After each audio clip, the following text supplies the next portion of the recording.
told you it was on the way. I told you the Thunderdome was on the way. And now we're here. Now it's here.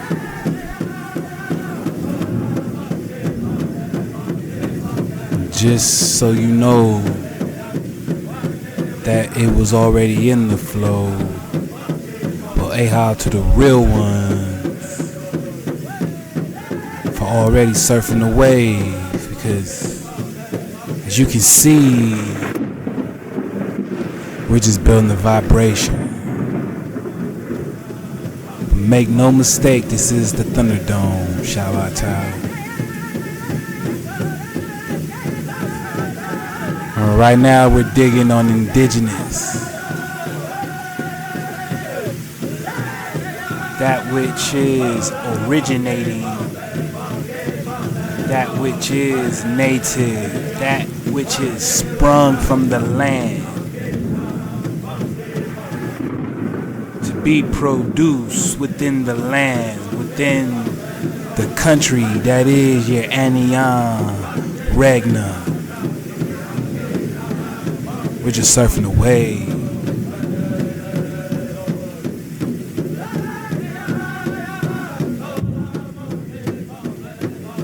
And as you got earlier from the con, as you know, we just surfing the wave. To be native is just to be natural. To be connected with something in a natural way. We're talking about your connectivity. Alright? To be natural, to be native is to be natural. To be born natural.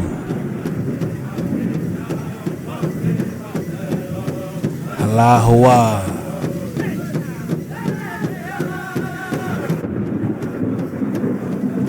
To be natural, well, that is to be of the world or age of nature. To be conformed, to be formed and shaped by nature, to be birthed by nature itself. Existing in nature as a result of natural forces.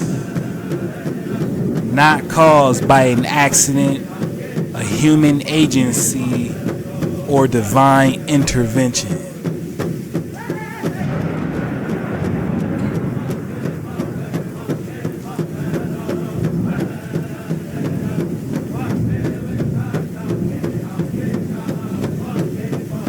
Because when we're talking about nature, we're just talking about your Hawaii. Whatever is made or produced, a word that comprehends all the works of Hawaii. We're just talking about your Hawaii.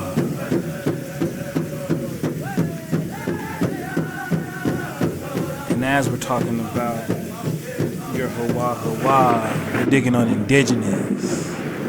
Keep in mind that Indigenous meant to spring from the soil, one that sprung from the land, literally sprung from the land, naturally. So when we're digging on the autochthon, the one sprung from the soil, we're talking about the aborigine, the original, the natural, the primitive, the primordial, the ancient one. Ones that are sprung from the land itself. We're talking Adama, Adama. Alright? It was used of the Athenians.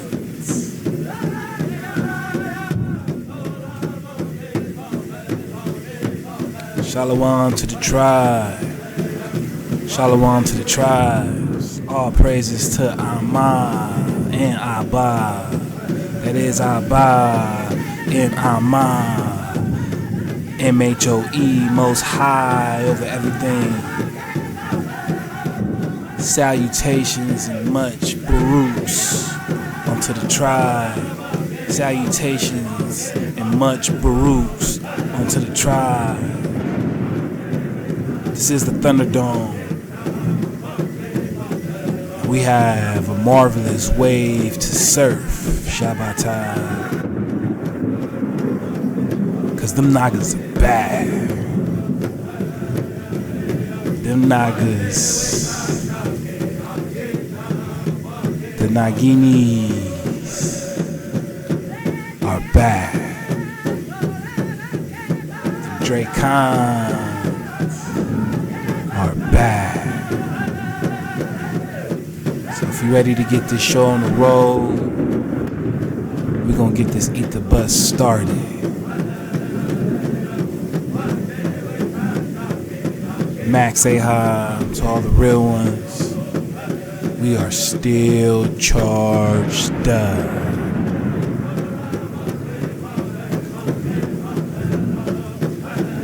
This one's for the Great Spirit. This one's for the Shabbatai. Hawa Hawa.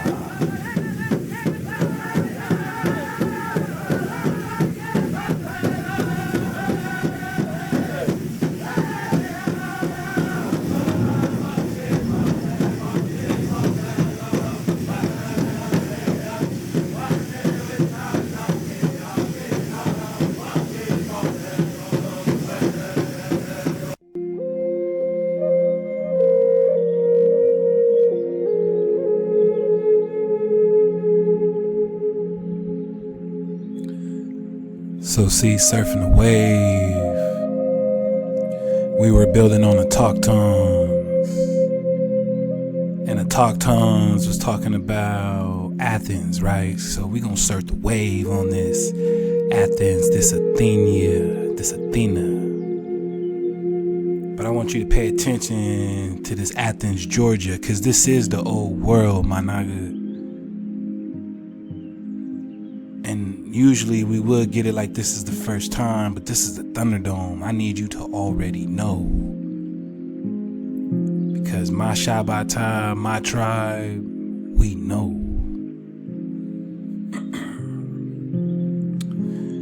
And when we're talking about this Athens, this Georgia, well, I wanted to kind of dive into the history, all right? It says in the late 18th century, a trading settlement on the banks of the Oconee River called Cedar Shoal stood where Athens is today. On January 27, 1785, the Georgia General Assembly granted a charter by Abraham Baldwin for the University of Georgia as the first state-supported university. Georgia's control of the area was once established following the Oconee War. In 1801, a community from the university's board of trustees selected a site for the university on a hill above Cedar Shoals in what was then Jackson County. On July 25th, 1801, John Millage, one of the trustees and later governor of Georgia, bought 633 acres from Daniel Easley and donated it to the university. Millage named the surrounding area Athens after the city that was the Platonic Academy of Plato and Aristotle in classical Greece. It says the first buildings of the University of Georgia's campus were made from logs. The town grew as lots adjacent to the college were sold to raise money for the additional construction of the school. By the time the first class graduated from the university in 1804, Athens consisted of 3 homes, 3 stores, and a few other buildings facing the front street, now known as Broad Street. Completed in 1806 and named in honor of Benjamin Franklin, Franklin College was the first permanent structure of the University of Georgia and the city of Athens. This brick building is now known as Old College. Alright, you can just, you know what I'm saying, peep the design of the building, peep the frequency of the building. We're just surfing the wave. It says Athens officially became a town in December 1806 with a government made up of a 3-member commission. The university and town continued to grow with cotton mills fueling the industrial commercial development. Athens became known as the Manchester of the South after the city in England known for its mills. In 1833, a group of Athens businessmen led by James Cammick, tired of their wagons getting stuck in the mud, built one of Georgia's first railroads, the Georgia, connecting Athens to Augusta by 1841 and to Marthasville, now Atlanta, by 1845. In the 1830s and the 1840s, transportation developments and the growing influence of the University of Georgia made Athens one of the state's most important cities as the antebellum period neared the heights of its development. The university essentially created a chain reaction of growth in the community which developed on its doorstep. Now, I wanted to highlight this antebellum period, because as we'll get in later drops, we were surfing on this in the Anion drop. Alright. So I just want you to make that mental note as we carry on. Shalom to the tribe. Shalom to the tribes, man. The Naginis and the Nagas are back. And right now we're just digging on this Athens being the source or the inspiration behind this autochthon. So we're just digging on the origin. And right now we're in Georgia, surfing the wave. It says, during the American Civil War, Athens became a significant supply center when the New Orleans Armory was relocated to what is now called the Chicopee Building. Fortifications can still be found along parts of the North Oconee River between College Avenue and Oconee Street. In addition, Athens played a small part in the ill-fated Stone Man Raid when a skirmish was fought on a site overlooking the middle Oconee River near what is now the Old Macon Highway, a Confederate memorial that used to stand on Broad Street near the University of Georgia Arc was removed the week of August 10th, 2020.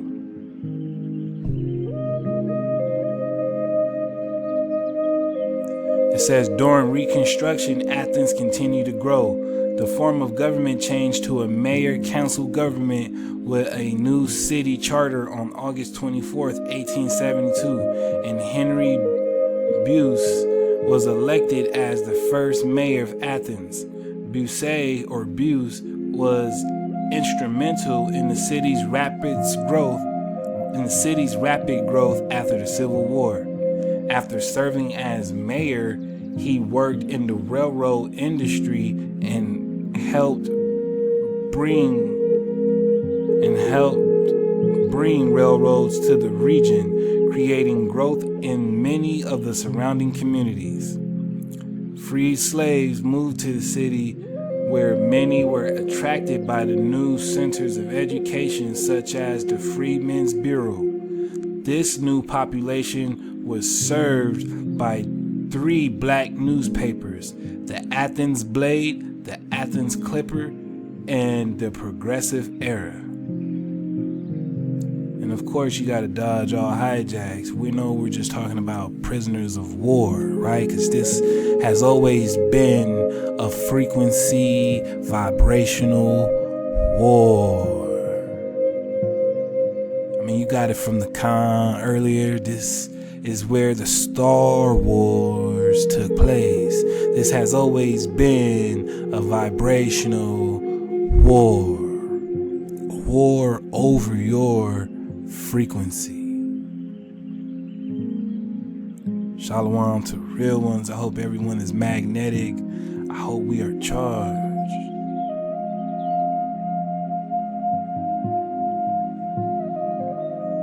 It says in the 1880s, as Athens became more densely populated, city services and improvements were undertaken. The Athens Police Department was founded in 1881 and public schools opened in the fall of 1886. Telephone service was introduced in 1882 by the Bell Telephone Company. Transportation improvements were also introduced with a street paving program beginning in 1885 and streetcars pulled by mules in 1888. By the centennial in 1901, Athens had experienced a century of development and growth. A new city hall was completed in 1904. A so-called African American, we know we just talking original, alright? Original American. Keep in mind, you were the indigenous that was found here. You know what I'm saying? When we're surfing the wave, the talk tongue, right? We're talking about Athens. This is why we're digging on this. Because these Athenians were autochtons that sprung from the land, produced by nature, that is, produced by Hawa. Because we are the image of Hawa, naturally constructed within the laws of the Elohim, that is your Amma and Abba, and the assisting Elohim that be. We're talking about that which is native, natural, produced, or born within nature, connected to something in a natural way. We're just talking about indigenous, those sprung from the land. And when we're building on autochton is one sprung from the soil he, she inhabits. The aborigines, the originals, the naturals, the primitive inhabitants, literally sprung from the land itself. We're talking about the Athenians. So as we're surfing the wave on this Athens, Georgia, don't get hijacked, because we're just talking the original Americans. As we're learning, we're talking Afro-Mexicans, huh? Well, we used to be called Afro-Americans. And keep in mind, the Amaru Khan is natural. The Afro is natural. Well, let's get it in real time, because y'all know how we do. We like to do it in real time. So let's get it in real time. Afro.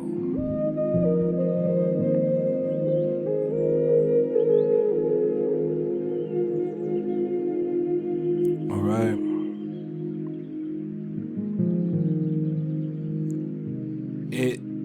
It's the hairstyle, also referred to some as the natural. It's a natural hairstyle. It's got nothing to do with Africa. It has everything to do with being natural. We're talking about your natural hairstyle. In most cases, the hair is left untreated by relaxers or straightening chemicals and is instead allowed to express its natural curl or springiness. We're just talking about the natural. Alright? Your naturals, because when we're digging on etymology, did we just see dumb like? Whoa. And a dome like hairstyle. Now peep what's going on. We're getting this in real time. I told you to pay attention to that building, right? I mean, let's dig on it, Con. I told you to pay attention to this building. I mean, you see how it is when we surf the wave? I told you to pay attention to this building. And we're building. You see what's going on? Hala Hawa. Because when you're within that wata, the flow is a charge. And us Nagas still charged up. We can't make this up. Alright, so as we're digging on this, like I said, they refer to us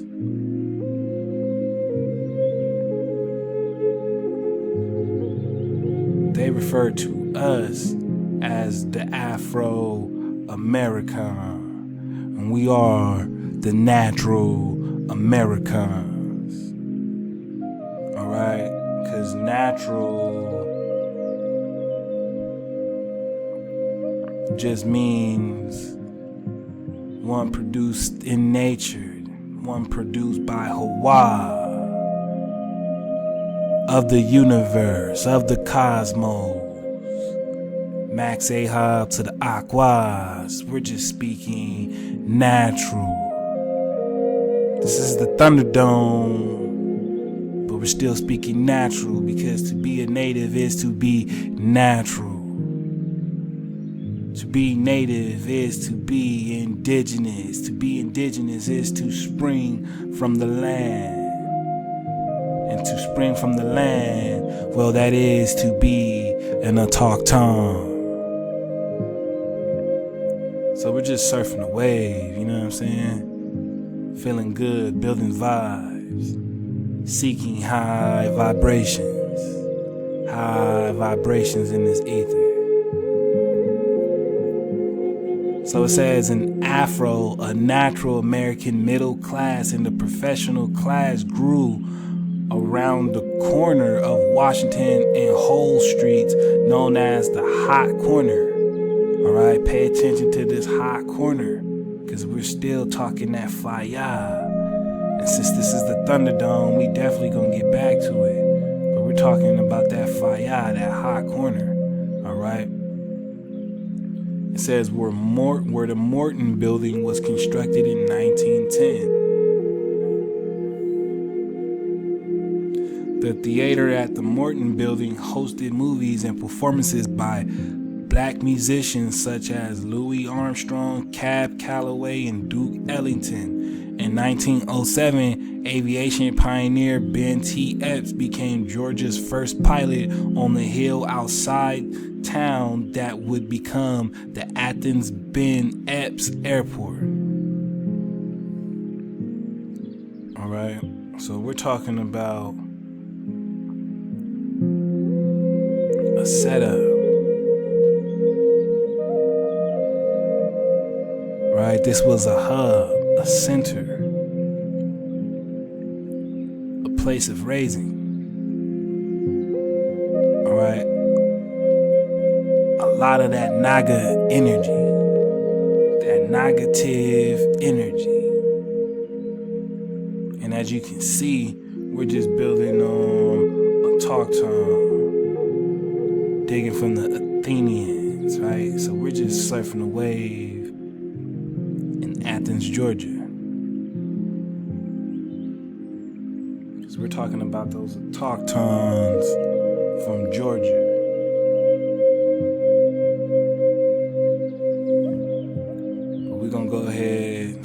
wave. Alright, because we're talking about your Afro-Americans. That is your natural Americans. You see what's going on?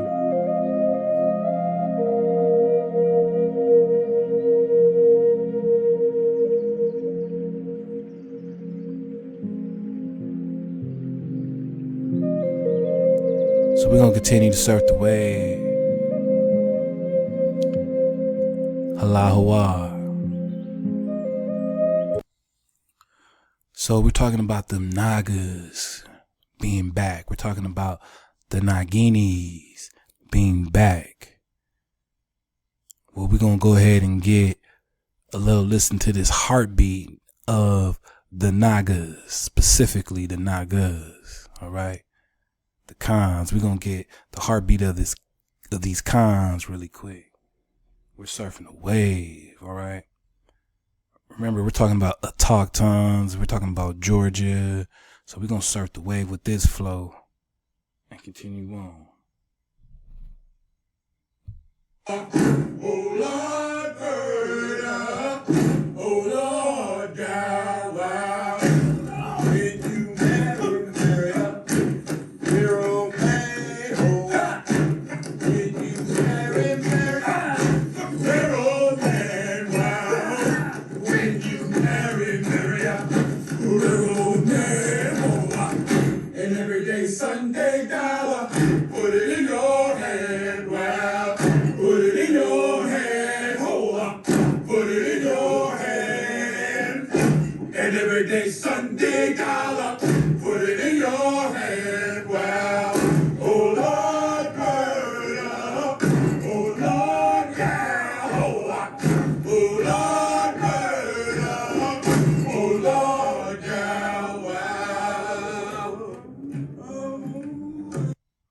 You hear that heartbeat? And it's just a little bit. I tried to put the whole little, song up in there, and they was not allowing a Naga to do so. We're going to get it back one more time for the charge. This is for the ancient ones, you know what I'm saying? That original Khan heartbeat across the land. Pay attention to what they saying, because we're going to surf the wave. Aha to TBZ. We talking Thai Bat Zan. Surfing the wave. Lord, yeah, oh Lord, burn up, oh Lord, yeah, wow. When you marry up, hero man, oh, when you marry hero man, wow. When you marry up, hero man, oh, and every day Sunday dollar, put it in your hand, wow. Put it in your hand, hold up. Put it in your hand. And every day Sunday dollar, put it in your hand, wow. Oh Lord, burn up. Oh Naga energy. Building on Naga energy. Oh Lord, yeah, wow. Shalom to the cons. We gonna carry on, alright? Peace. Now see, we still surfing the wave on Athens. We still surfing the wave with Athens, right? And when surfing the wave with Athens, keep in mind, they're talking about building the first railroads in Georgia.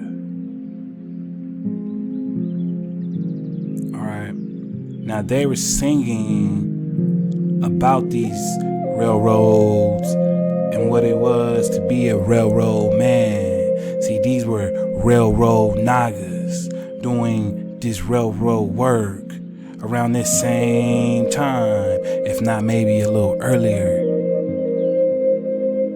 Keep in mind, we're still talking about this antebellum period. Okay? We're just surfing the wave. Because we're surfing the wave, we're going to go ahead and dive into some more examples. We're just showing you how all of this is connected. don't get too comfy, cause keep in mind this is the Thunderdome, and we are charged up. But this is just to balance everything out before we pick back up. So we're gonna surf the wave. Hey, cause when you surfing the wave, well, you come across some cool little Easter eggs. And I was surfing the wave in Caramel's classroom, and I seen how he made mention about this autochthon, this mapped out land of autochthon. You should check it out in this video right here, cause I was surfing the wave and I was digging on it. He was talking about this part that was mapped out in South America. Alright, this was South America. Go get the drive. And surfing the wave, he was saying how this was the land of the autochthon according to the Creeks. Alright, which I think is an amazing thing, because we're talking about Athens, right? And we're speaking about how the autochthon was literally produced from the land he inhabits, from the land itself. That is literally Amma. And we were digging on these natural Americans, right? These natural Americans, because that afro is natural. When we're surfing the wave, that afro is natural. So we were digging on these natural autochtons. Alright, we were digging on these natural autochtons. Stick with me. So we're building on these natural autochtons. As we can see, they had their land carved out. What the Ak was saying was the land of Atlantis. So these autochtons were referred to as Atlanteans. See what's going on?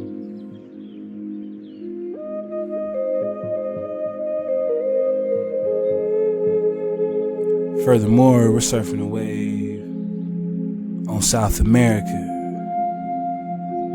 And when you're really surfing the wave with us, well, you've got the drive. So when you go ahead and get this drive, alright, we're talking about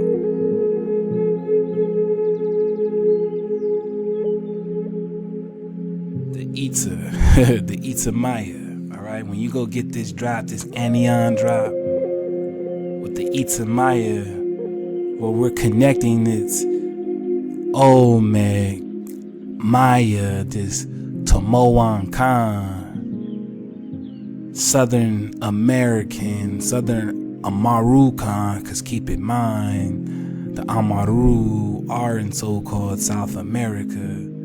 So it's all pure water. It's all in the flow. But as you can see, we was digging on this drop about the Coasati language being a mixture of the Itza Maya and the Asate Creek and the ancient original Alabamu. Alabamu itself is a Coyete Maya word. See how it connects to your Cherokee or your Anianwi flow. We're still talking principal people. But we connected all of this to the Tomoan Khan, man. You get that drop. We got part 2 coming up on the way. Hey, how to everybody surfing that Tomoan Khan wave. But when it's a tribal flow, it's a tribal flow. And this is how it looks when it's a tribal flow. Alright? Because we're just speaking pure water. And we're talking about this land of autochthon that happens to be Athens. This flow. And we know about the Mayan, the Itza Maya in Georgia. Get the drive, right? We're building an anion. Alright, we're building an anion flow. And when you get that anion flow, you end up learning some things.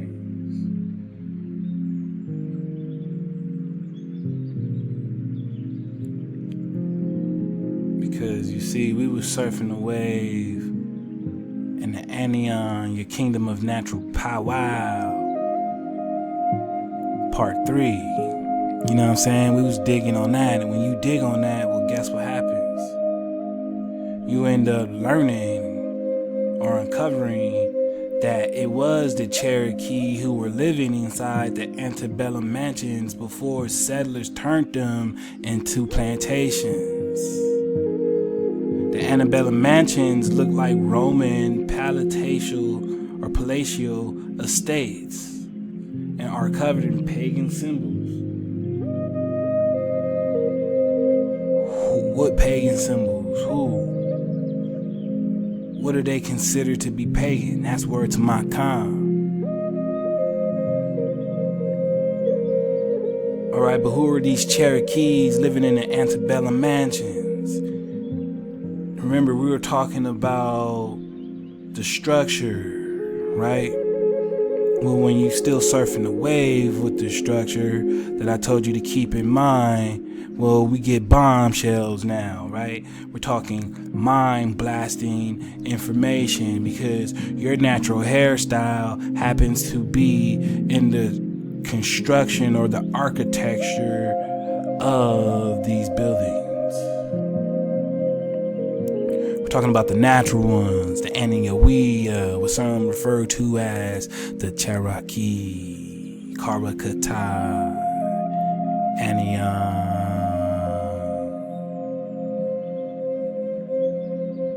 See, when we're talking anion, it's a beautiful flow. So now that we got the drive, and we see how Rome was said to be the home of the Cherokee, because that is what the Cherokee called their land. They called their land Rome. Well, now we see why the antebellum mansions look like Roman estates. We're talking to talk tongues. And when we're talking to talk tongues, well, we're talking about those cons of the land. One sprung from the land itself, that is natural. Hawa, Hawa.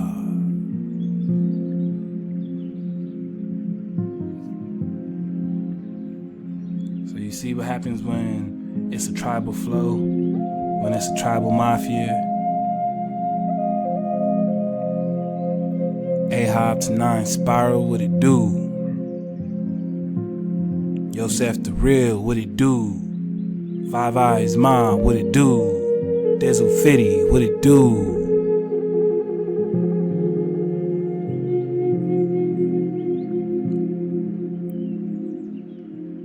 Brethren Ronald Reed, what it do? Makan Naga, what it do? Omeg 12, what it do? Contessa Taylor, what it do? Real ones, man. You know what I'm saying? Real ones. So when we surfing this wave, keep in mind, alright?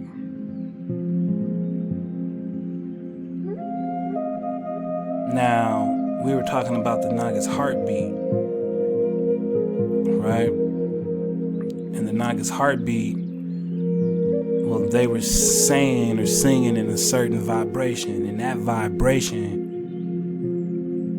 and well, let's get it, because now we're talking Dracons, right? Fossil scientists find frozen dragon, all right, pterosaur in Canada. So this pterosaur dragon,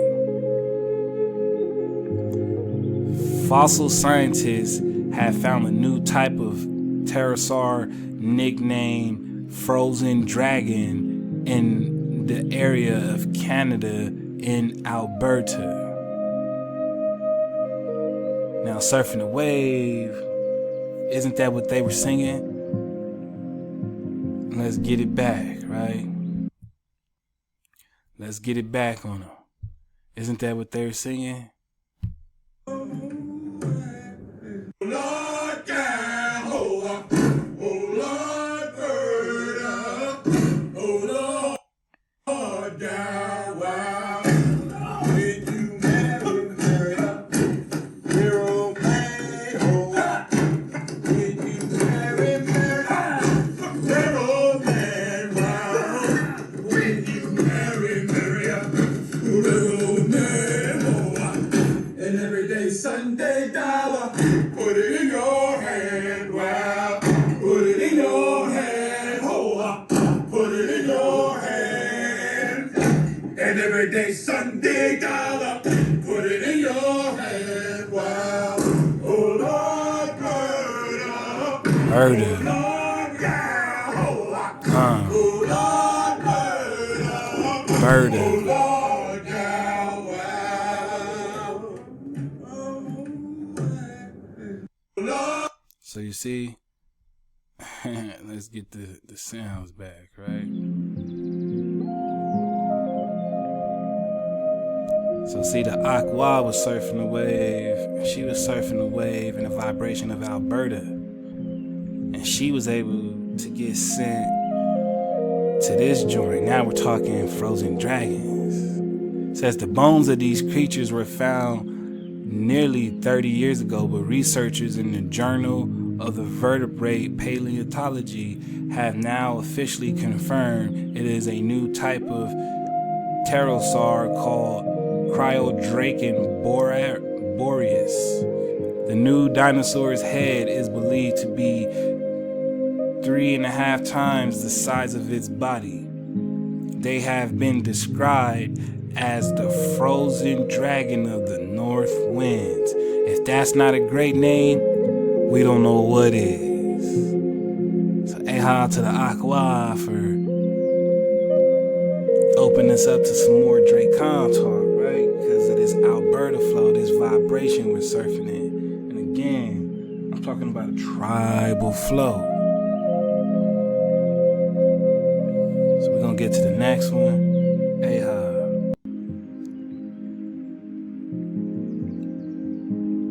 Max say hi to Eat the Squad. We still breathing TBZ on you, alright? Because she also surfing the wave on this article. Now let's dig on it. We're going to start from Origin Explain, alright? No one knows how long nature requires for the making of so large and fine a crystal.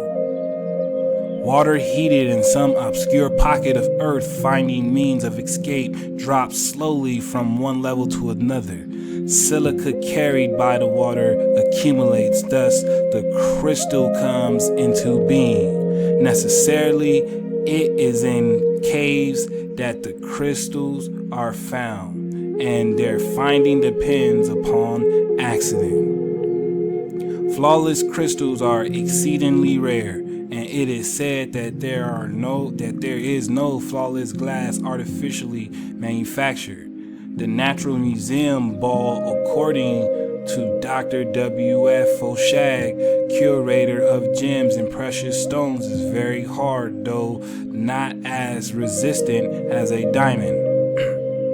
If dropped on the marble floor, it would not be likely to be damaged, but the floor might. Beautiful crystals have been highly prized in the Orient since long before the dawn of history. Keep in mind that your maps are flipped upside down. So your orientation is right here, because this is still the East. If you got the anion flow, you know what's going on right now. Because in their original condition, they are not particularly attractive it is logical to suppose that the art of cutting and polishing them must be of great antiquity. In the legendary lore of China and Japan, crystals were the frozen breath of dragons, and dragons were objects of unbounded esteem and reverence. To the Japanese, the crystal is the perfect jewel. They see it in purity, infinity of space, and noble patience. Aloha for that wonderful wave. We're just surfing a wonderful wave. Alright. And since we're talking about crystals, I think it's a good time to segue into this. So shalom to the real ones. Let's get it. Shalom to the real ones, you know what I'm saying? Because we are bad. We are bad. Through all the up and downs, through all the adversities and tribulations, through all the static and hijack, them Nagas are bad. We are bad. And we want you to explore the power of natural healing. That is your Anion Regnum. Alright, and I just want you guys to surf the wave, you know what I'm saying? Come back and get acquainted with us once again, because we're going to have some wonderful things to come. Some wonderful things to come. Especially when we're talking about our very first live event. Excuse me, I was off a couple of days. It'll be popping off in 10, actually. My bad. I will go ahead and make that edit as soon as this is done. Alright? But we just want to usher in this new wave, in a brand new wave. Surfing it right here with you. So come on over to the site, man, and subscribe. Alright? Come and subscribe so you can get the link. Because only those who got the link will be able to surf the wave. You know what I'm saying? This looks like some good wata to be surfed. Y'all come on in and gather around this campfire. You know what I'm saying?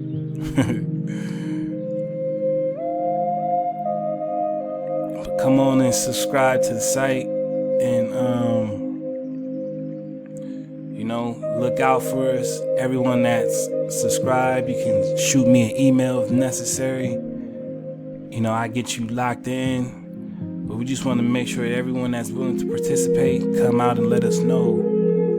Just reach out, drop a comment. I'll shoot you the email, get you the link. So when it's time, you can pop off right here with us. Because we're going to surf the wave. Live from the site, man. I got some things to show y'all and present. We want to make it authentic and cozy as possible, man. Because we only want high vibrations. And this invitation is to the real ones. So, aha, to all the real ones. We're also introducing my Amma. You know what I'm saying? We're introducing my Amma. That is Mother Natural. To the tribe, you know what I'm saying? So come and get acquainted with Mama Natural, with Amma Natural. We're incorporating the family flow, man. We're gonna get the entire family wata. Alright.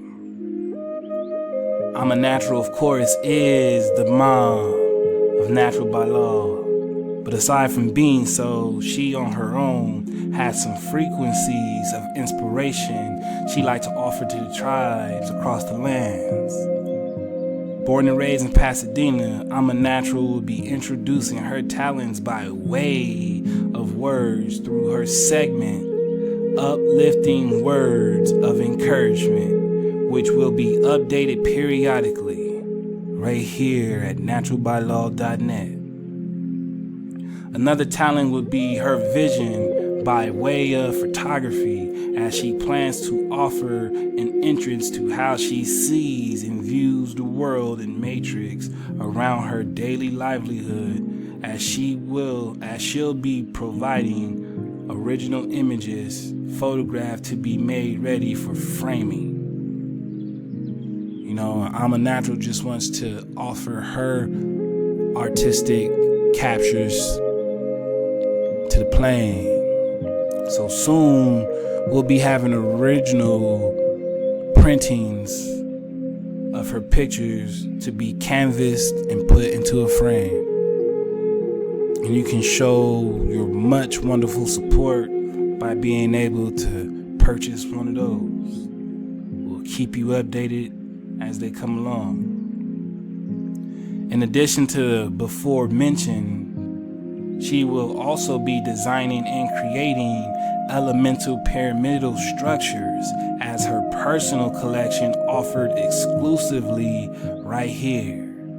So please join me in giving Amma Natural a gracious and warming welcome.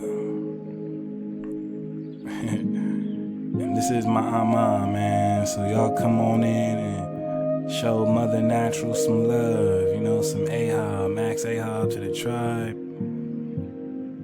A great support system, core of who we are out here in America, California to be exact. We're gonna get a little bit of her segment.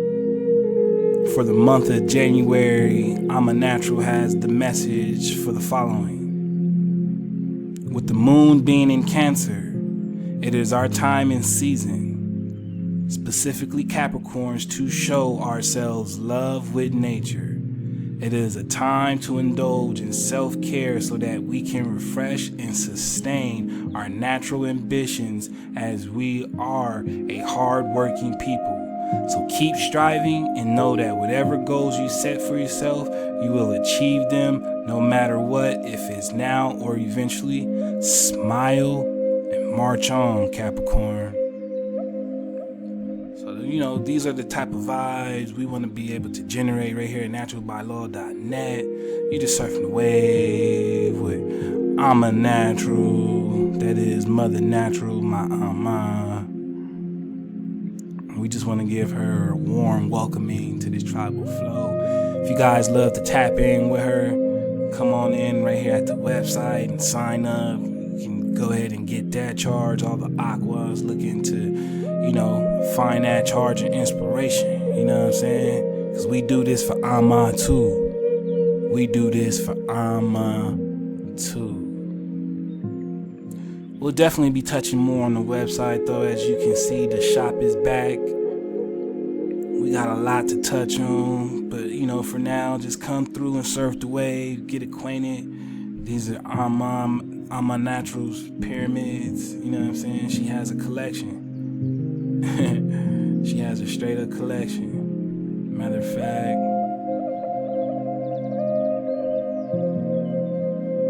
you know what I'm saying? She has a collection.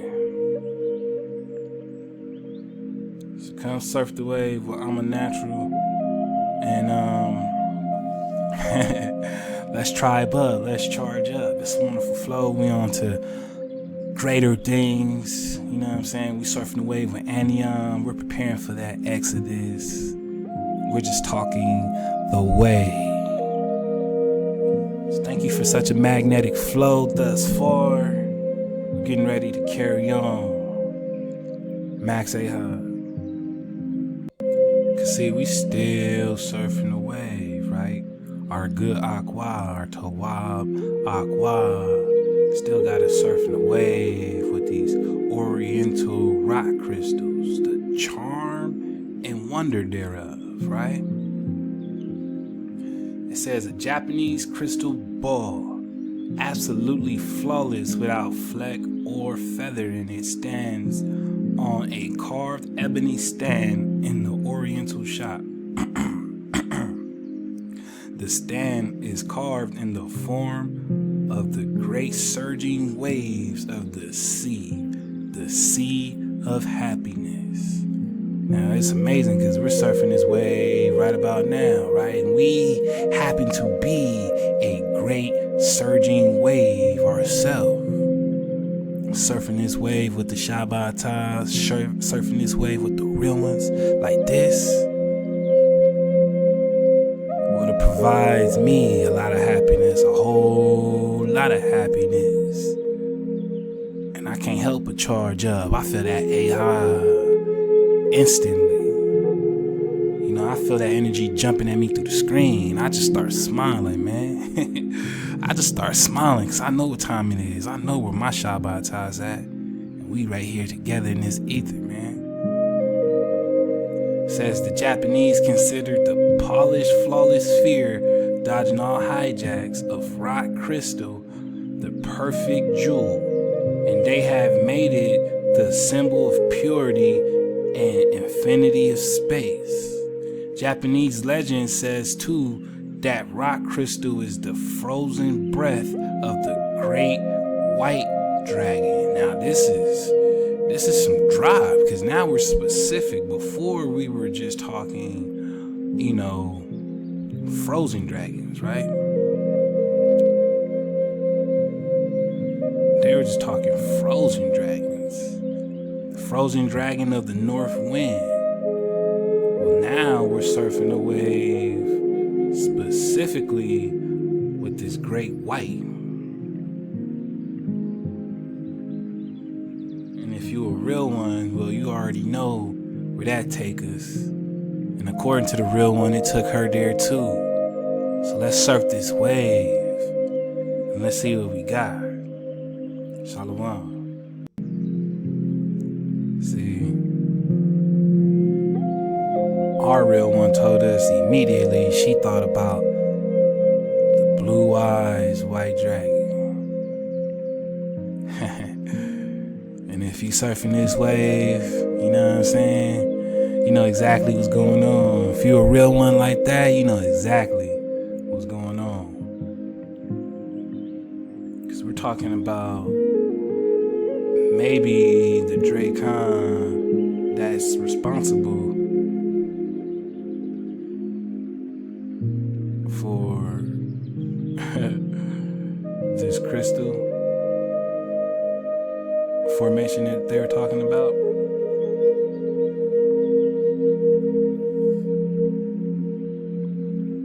Were they the Dracons providing that frozen breath that created these crystals? I remember seeing this, man. It was like, wow. You had to know what you was doing.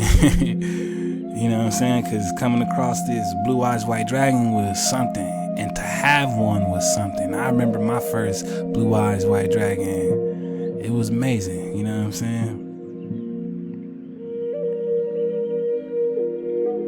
I felt invincible. It was like, nah, ain't nobody hijacking me.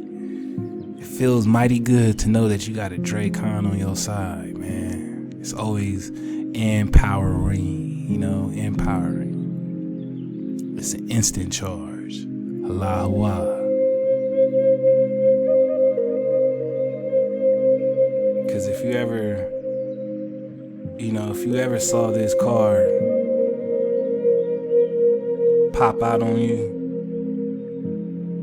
and you wasn't sure what was going on, it's not much you can really do. I mean, what was you doing, right, to combat this? What would be the counter? Dark magician, huh? Was it dark magician? You had to power him up though, right? Dark magician. Who else was strong enough to go against blue eyes white dragon, man? Because that attack level is insane. I remember I used to pull out this thing and it was whoever I was facing, man, immediate destruction. But you know, it's been a minute since I surfed the wave, man. We talking, you know, some time ago, you know. So, you know, to all my real ones, let me know in the comments, man, if you get this. What was you using to, you know, to fight or to help protect yourself against a blue eyes white dragon, man? What was you pulling out? I can only think of the dark magician right about now. I know y'all surfing the wave, know a couple of more combos. Maybe y'all can hook us up. Get a bit of this nostalgia building. But you know, we still talking Dracons on you, man. This is just a Dracon flow. And cause it's a Dracon flow, we know what time it is. We know what this means, you know? So Aha to Aqua for keeping us oriented. Cause she was surfing a wave on that Alberta, right? And they say that Alberta is just a derivation of Albert. Although I kind of feel like it's the other way around, but you know, it is what it is. When we're talking about Alberta, we're talking about Albert, we're talking about noble, bright. All right, bright. The noble family. Bright. Now you should already know what time it is seeing this bright, because it's the second time. And the vibration that we've been on lately, as well as noble family, right? Now this is crazy, because this right here, it says to shine bright or white, to shine. So this Alberta, this Albert is of a shining, this shining. We keep running into this shiny, because my tribe is gonna shine. You see, I'm gonna always just talk to you, my Naga. I'm just gonna talk to you, Nagini. That is my tribe. I'm just gonna talk to you. Cause them Nagas, them Naginis are back. We are back. We're surfing the wave. This is the Thunderdome. You know what I'm saying?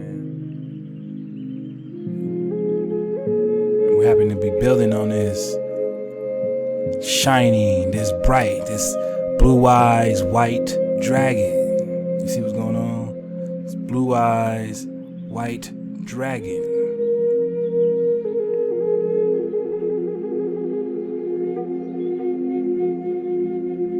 Alright. And it was said that the Japanese and the Chinese believed that the crystals were formed from the frozen breath of these frozen dragons from Alberta. We're just surfing a wave. And it so happens to really be a real wave, crystallizing that Wata. We're just talking blue eyes, white dragon on you. Alberta. Surfing the wave with Alberta. Well, it is said that Alberta has another name, or it is the abbreviation to another name. And as you can see, the abbreviation to that name is Alta. And who's been left out of the conversation for the most part? To the worldwide media. Well, of course, we're just talking about one of the sources that help form and mold the chakras, the ki, the ether, Naga energy that is natural by law, as well as Amma natural and the tribe.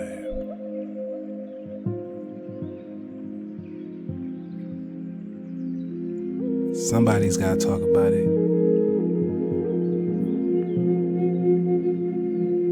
We're talking about Alta. Alta being the abbreviation for Alberta. So if Alberta means to shine bright, well, you should know by now just why my message for you is to consistently shine, cause it's in my blood, it's in my DNA. You know, I'm just a natural one from the trees and cedars of Altadena. You know what I'm saying? Because when we surfing the wave,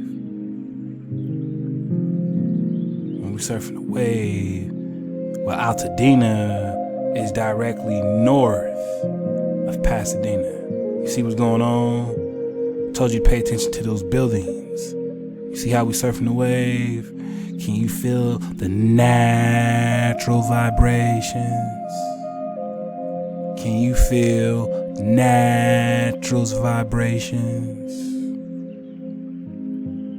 Cause I'm charged up. And we're gonna get to it. But I told you, Hawaii's with us. And they ain't never getting this back. They ain't never getting this back. Because when we're digging on the etymology of Altadena, it said that it was coined from the Spanish Alta, which means upper. You see what's going on? I'm talking about upper. What has Natural been talking about as of lately? Anion. He's been breathing Anion onto the tribe. We just charging. This is for the real ones, man. Cause Natural just wants to be amongst the real ones. Just the real ones. We're talking Alta. We're talking upper. You know, Shabata, it's a personal conversation. And I need y'all to feel me right now. I need y'all to feel me right now. As we gather around this campfire, I need y'all to feel me right now. Cause what is Natural, along with his good eye, his Tawab eye, 5 eyes ma. You know what I'm saying? Natural and 5 eyes ma. What is Natural and 5 eyes ma been talking about? What are we always talking about? We are always talking about that ether. What is the ether, man? Ether is the what? The upper regions of space. You see what's going on? How is it that it is the upper air and that it also means to shine bright, to be pure, to be bright? You see what's going on? We're talking Alta, right? Which is to shine, to be bright. We're talking Alta, that upper air, that ether. Now you see why it's so connected with me.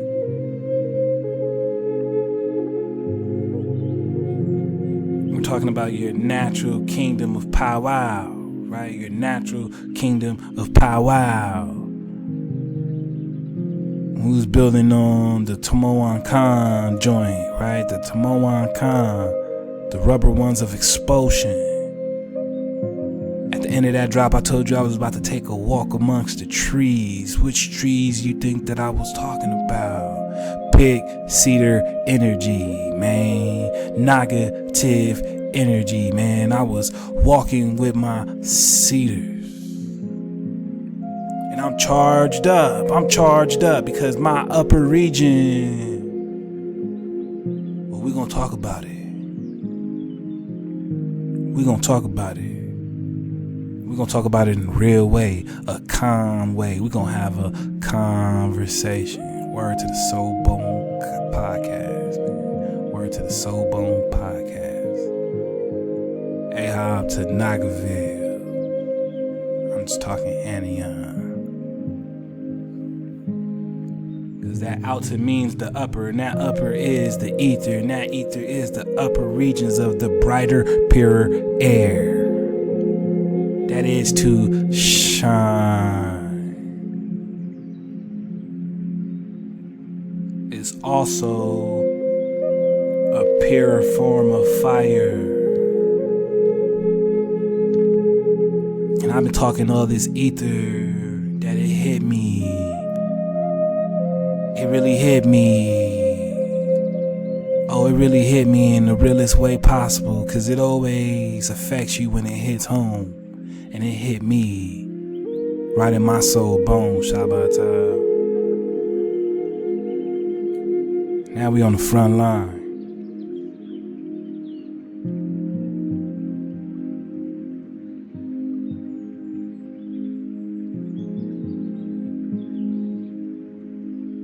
So now that we on the front line, we're gonna go ahead and surf the wave.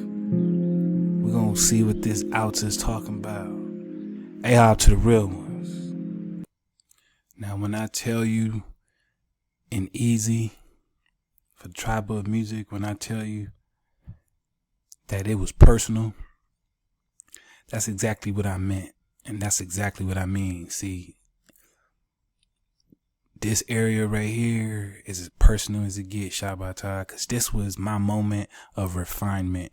This was my moment of refinement. I was put through the fire with this city right here, with this area right here, because originally, you know what I'm saying, I came out from South Central Los Angeles. That's where my Abba, my pops, had his stronghold. And I was real close with my pops' family. You know what I'm saying? That side of the tribe. That powwow was really connected. So I hit Altadena, Pasadena with all of this South Central energy. You know, I was rolling strong. I was rolling real big. My waves were real big. I mean, I was big rolling, man. And I hit this Altadena, Pasadena area with all this energy, and they didn't like it. They didn't like it, not one bit, not one bit. I went to middle school at Elliott, you know what I'm saying? Went to elementary, Webster's. But, you know, I bossed out, made my way up to Elliott in middle school, and, you know, I'm getting into it with one side because I'm not a fan of that one side, just to see some guys who I think I could relate to and get into it with them because I'm not from their area. I'm not from their side of town. So I had to really earn my way in where I fit in because I was far away from home. See, my Amma, that is, I'm a natural, lived in Pasadena. She's from Pasadena. Pops was from LA. Moms was from Pasadena. So, you know, when the two went their separate ways, moms went back to Pasadena. And, you know, the youngins go where mom goes. So we followed mom back to Pasadena. But I took that LA energy with me to Pasadena. And they didn't like that. Pasadena didn't like that. I thought I can find sanctuary in Altadena. They didn't like that LA energy neither. But throughout time, I ended up gaining my respect as a natural one, as a solid one. I stayed 10 toes down and did not fold or bend. And I came out on top of that refinement, natural by law, as the frequency in charge you see today. But we're going to go ahead and get into this Altadena because that was my version of the Thunderdome. And we're going to get into it. But for now, this is their story. Surf the wave.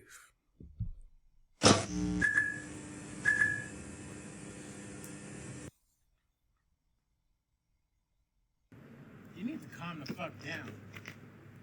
You're always on some silly shit, man. We got shit to do. I at the studio. Cool. With SD. With the same nigga I'm always trying to do, man. You know what, man? See how this goes. Look, I gotta go. Look, man, bitch, I always be tripping. Who the fuck you with? Where you at? Why you ain't call me back? Bitch, better get a life. The fuck on with all that. Trying to make a big move. Sean beats a big groove, and he provides the sound to watch a nigga get down. In the Altadena, north side, north side, north side, north side. Altadena, north side. 4 drive-by shootings today in Altadena. The first happened shortly after noon. North side, north side, After north the side, last north shooting, they side. stopped a car with 3 men in it that matched the description of the suspects. They were taken into custody. Used to get D's and F's when I could've got A's. Just say fuck you to my parents and they conditional ways. Used to hate it at my granny's most uncomfortable stage. Bootleg movies, VHS, Tyler Perry plays. Niggas was wild as fuck. I was young, full of stuff. We was down for the get down. Get down was tearing shit up. We was out hanging late. Just past some hopping them gates. I didn't promote them where them niggas ain't never scared running from you. The school cut up my mind. So look, we got. You heard what he said. He mentioned the town out here in Pomona. You see how it all links up? This is tribal flow, man. This is for the real ones. This is for the real ones. See, Natural's gonna talk to you like this, cause it's for the real ones, for the trophies, you know what I'm saying? Cause they ain't never getting this back. Let's bring it back, though. They ain't never getting this back. We on their head, Shabbat for the real ones. AR. Side, north side, Altadena, north side. 4 drive-by shootings today in Altadena. The first happened shortly after noon. North side, After the last shooting, they stopped a car with 3 men in it that matched the description of the suspects. They were taken into custody. Used to get D's and F's when I could've got A's. Just say fuck you to my parents and they conditional ways. Used to hate it at my granny's most uncomfortable stays. Bootleg movies, VHS, Tyler Perry plays. Nigga was wild as fuck. I was young, full of stuck. We was down for the get down. Get down was tearing shit up. We was out hanging late. Just press some hop in them gates. I didn't Pomona where them niggas ain't never scared run up on you. The school cut up my mind. Said look, we got a problem. Your son's in that delinquency. Gets in trouble frequently. Send him to his dad and make some changes in the pad. My mama made me pack just to see how I would react onto the Altadena, north side, north side, north side, north side, Altadena, north side, north side, north side, north side. Ghetto go to Olympians, we get dubs over here. And home for Altadena, we get love over here. And I reckon if you give me a second to get these streets I used to skate through, grand scheme smashing with a breakthrough, big time stepping what you reppin'. Assume the crip life was my section, it wasn't my selection. My boss a world famous crip, if he see red then he pressin'. And I'll be out here looking for some shelter and a blessing. I'm way past the bullshit, claiming streets for poor clips. Take my girl to the park, loan my out to after dark. Try to stay up out the way, not much really I can say. Niggas out here dying every day.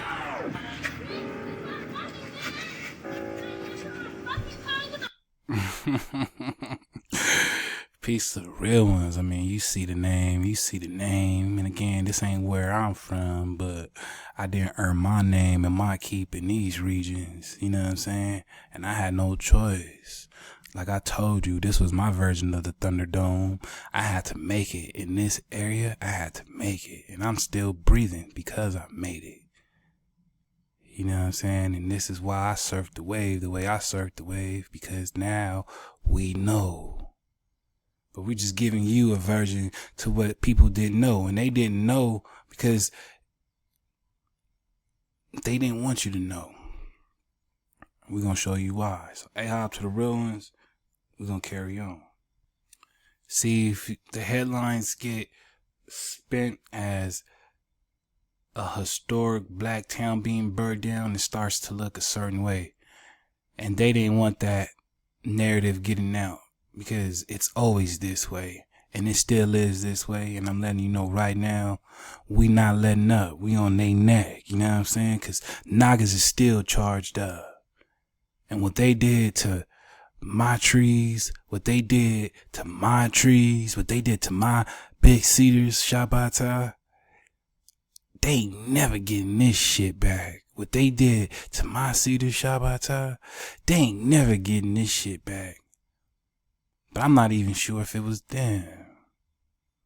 We're gonna get to that. Hey,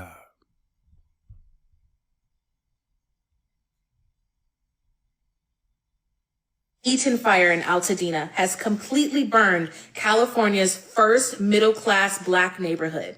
Not rich folks, not celebrities. These are mainly third and fourth generation black family homes. Altadena was one of the first suburbs in LA that black people could buy houses in. The people that lived in these neighborhoods were the first people in their families to buy a house. These are hardworking, middle-class black folks, black families, multi-generational. Keep in mind when we were building on the Athens in Georgia, right? They were talking about that that natural American middle class, right? Go back and get the drop. The natural American middle class. It's the same story. You see what's going on? It's the same story because it's the same thing that keeps happening. Shabbat. The same thing over and over again. Only this time it's over for that. Real Naga said it's over for that because the Nagas is back. And we didn't have it up to here with that bullshit. We didn't have it up to here with that bullshit. We breathing dragon fire. You know what I'm saying? Nothing but dragon fire, man. It's up. It's all the way up. first suburbs in LA that Black people could buy houses in. The people that lived in these neighborhoods were the first people in their families to buy a house. These are hardworking, middle-class, Black folks, Black families, multi-generational families living in these homes. The Eaton fire that's happening in Altadena is absolutely equal in the amount of damage that it's done, but no one is talking about it. The Eaton fire has burned down 13,690 acres of land. Altadena, which is the town that is completely impacted by that, is all but gone. Altadena is the first middle-class Black neighborhood in Los Angeles and in California. A lot of those homes that were lost were generational homes that Black people first were able to buy ever in this city and ever in this state. I feel like just because Altadena is a more diverse city with more working class people who happen to also be Black, people aren't talking about it. So I'm going to talk. Y'all see what's going on with our trees, man? You see what they did to our trees, man? It's hurting me, Shabbat. It really hurt, Shabbat, because this was my charge, Shabbat. I used to have a conversation with these joints. Nagas want to read books all over YouTube. Look at this shit, man. You know how many books was in these trees?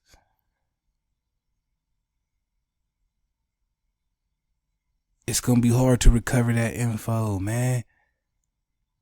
I'm trying not to lose it. Shabbat. I'm really trying not to lose it. And in California, a lot of those homes that were lost were generational homes that Black people first were able to buy ever in this city and ever in this state. I feel like just because Altadena is a more diverse city with more working class people who happen to also be Black, people aren't talking about it. So I'm going to talk about it.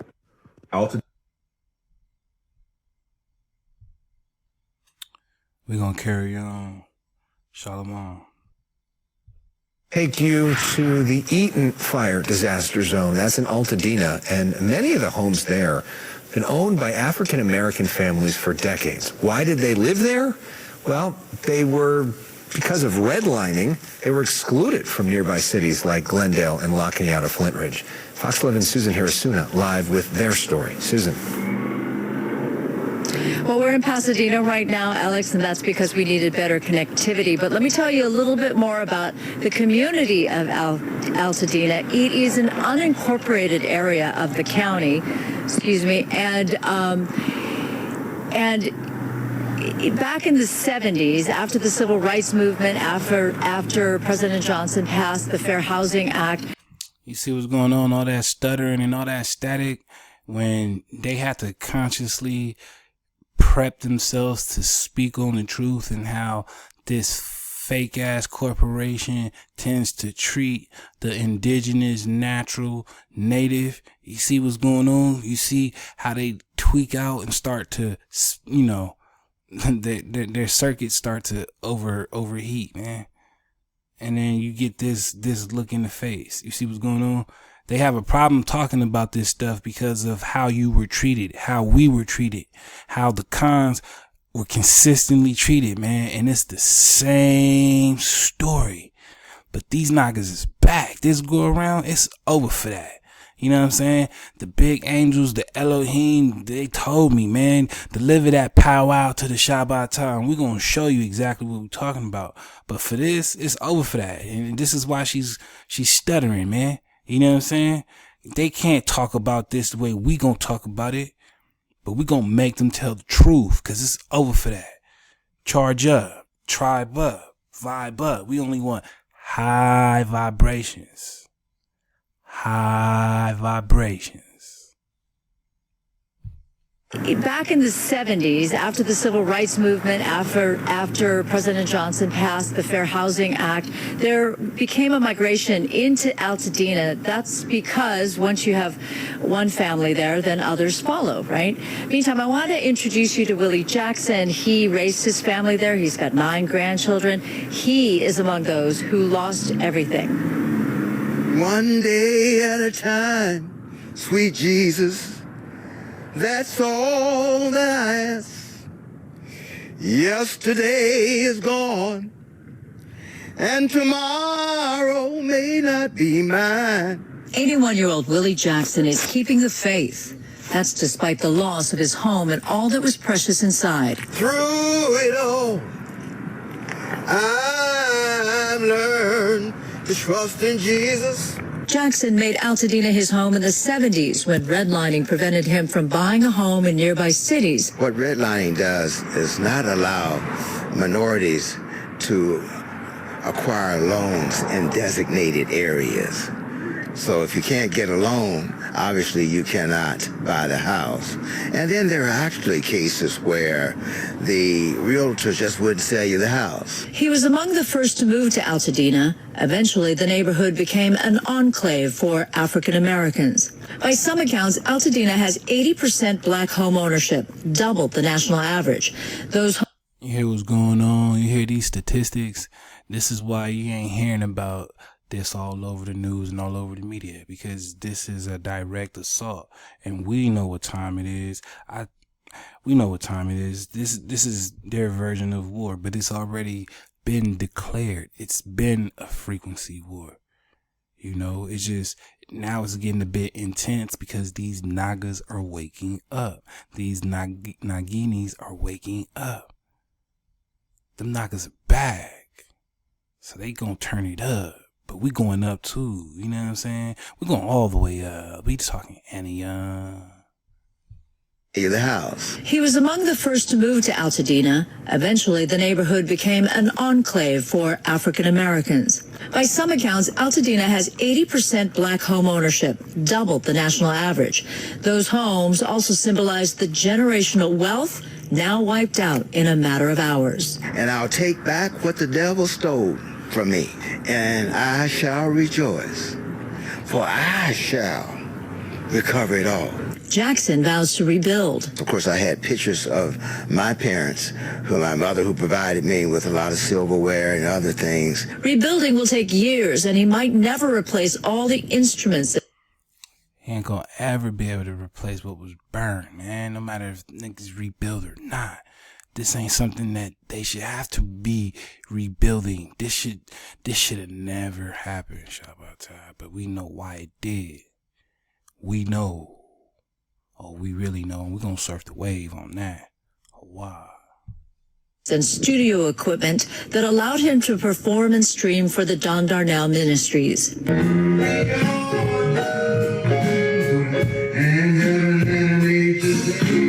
He's hoping that at the very least he can replace his pro-level Yamaha 88-key synthesizer so he can play again for the congregants. I had a B3 organ there, I had the big baby grand piano, then I had all the digital keyboards, and then they're all stacked there.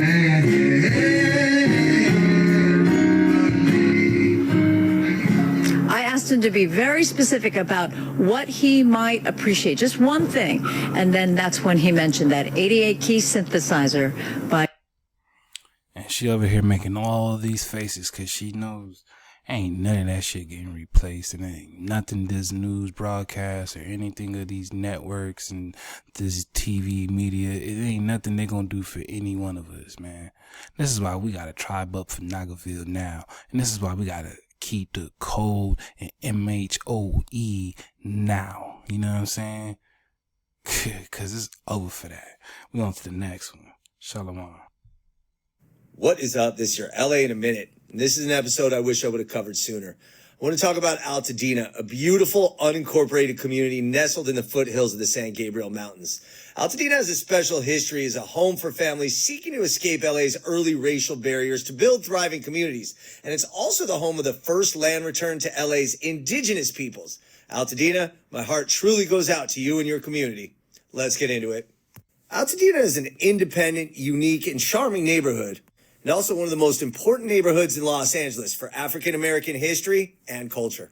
An unincorporated area in Los Angeles County, Altadena long served as a refuge for Black families who were able to settle in the area, one of the few LA areas exempt from redlining and restrictive housing policy. The area itself was originally inhabited by the indigenous Cajamonga tribe before Spanish settlers arrived in the late 18th century. The land that would become Altadena was part of Rancho San Pascual, a Mexican land grant established in 1834.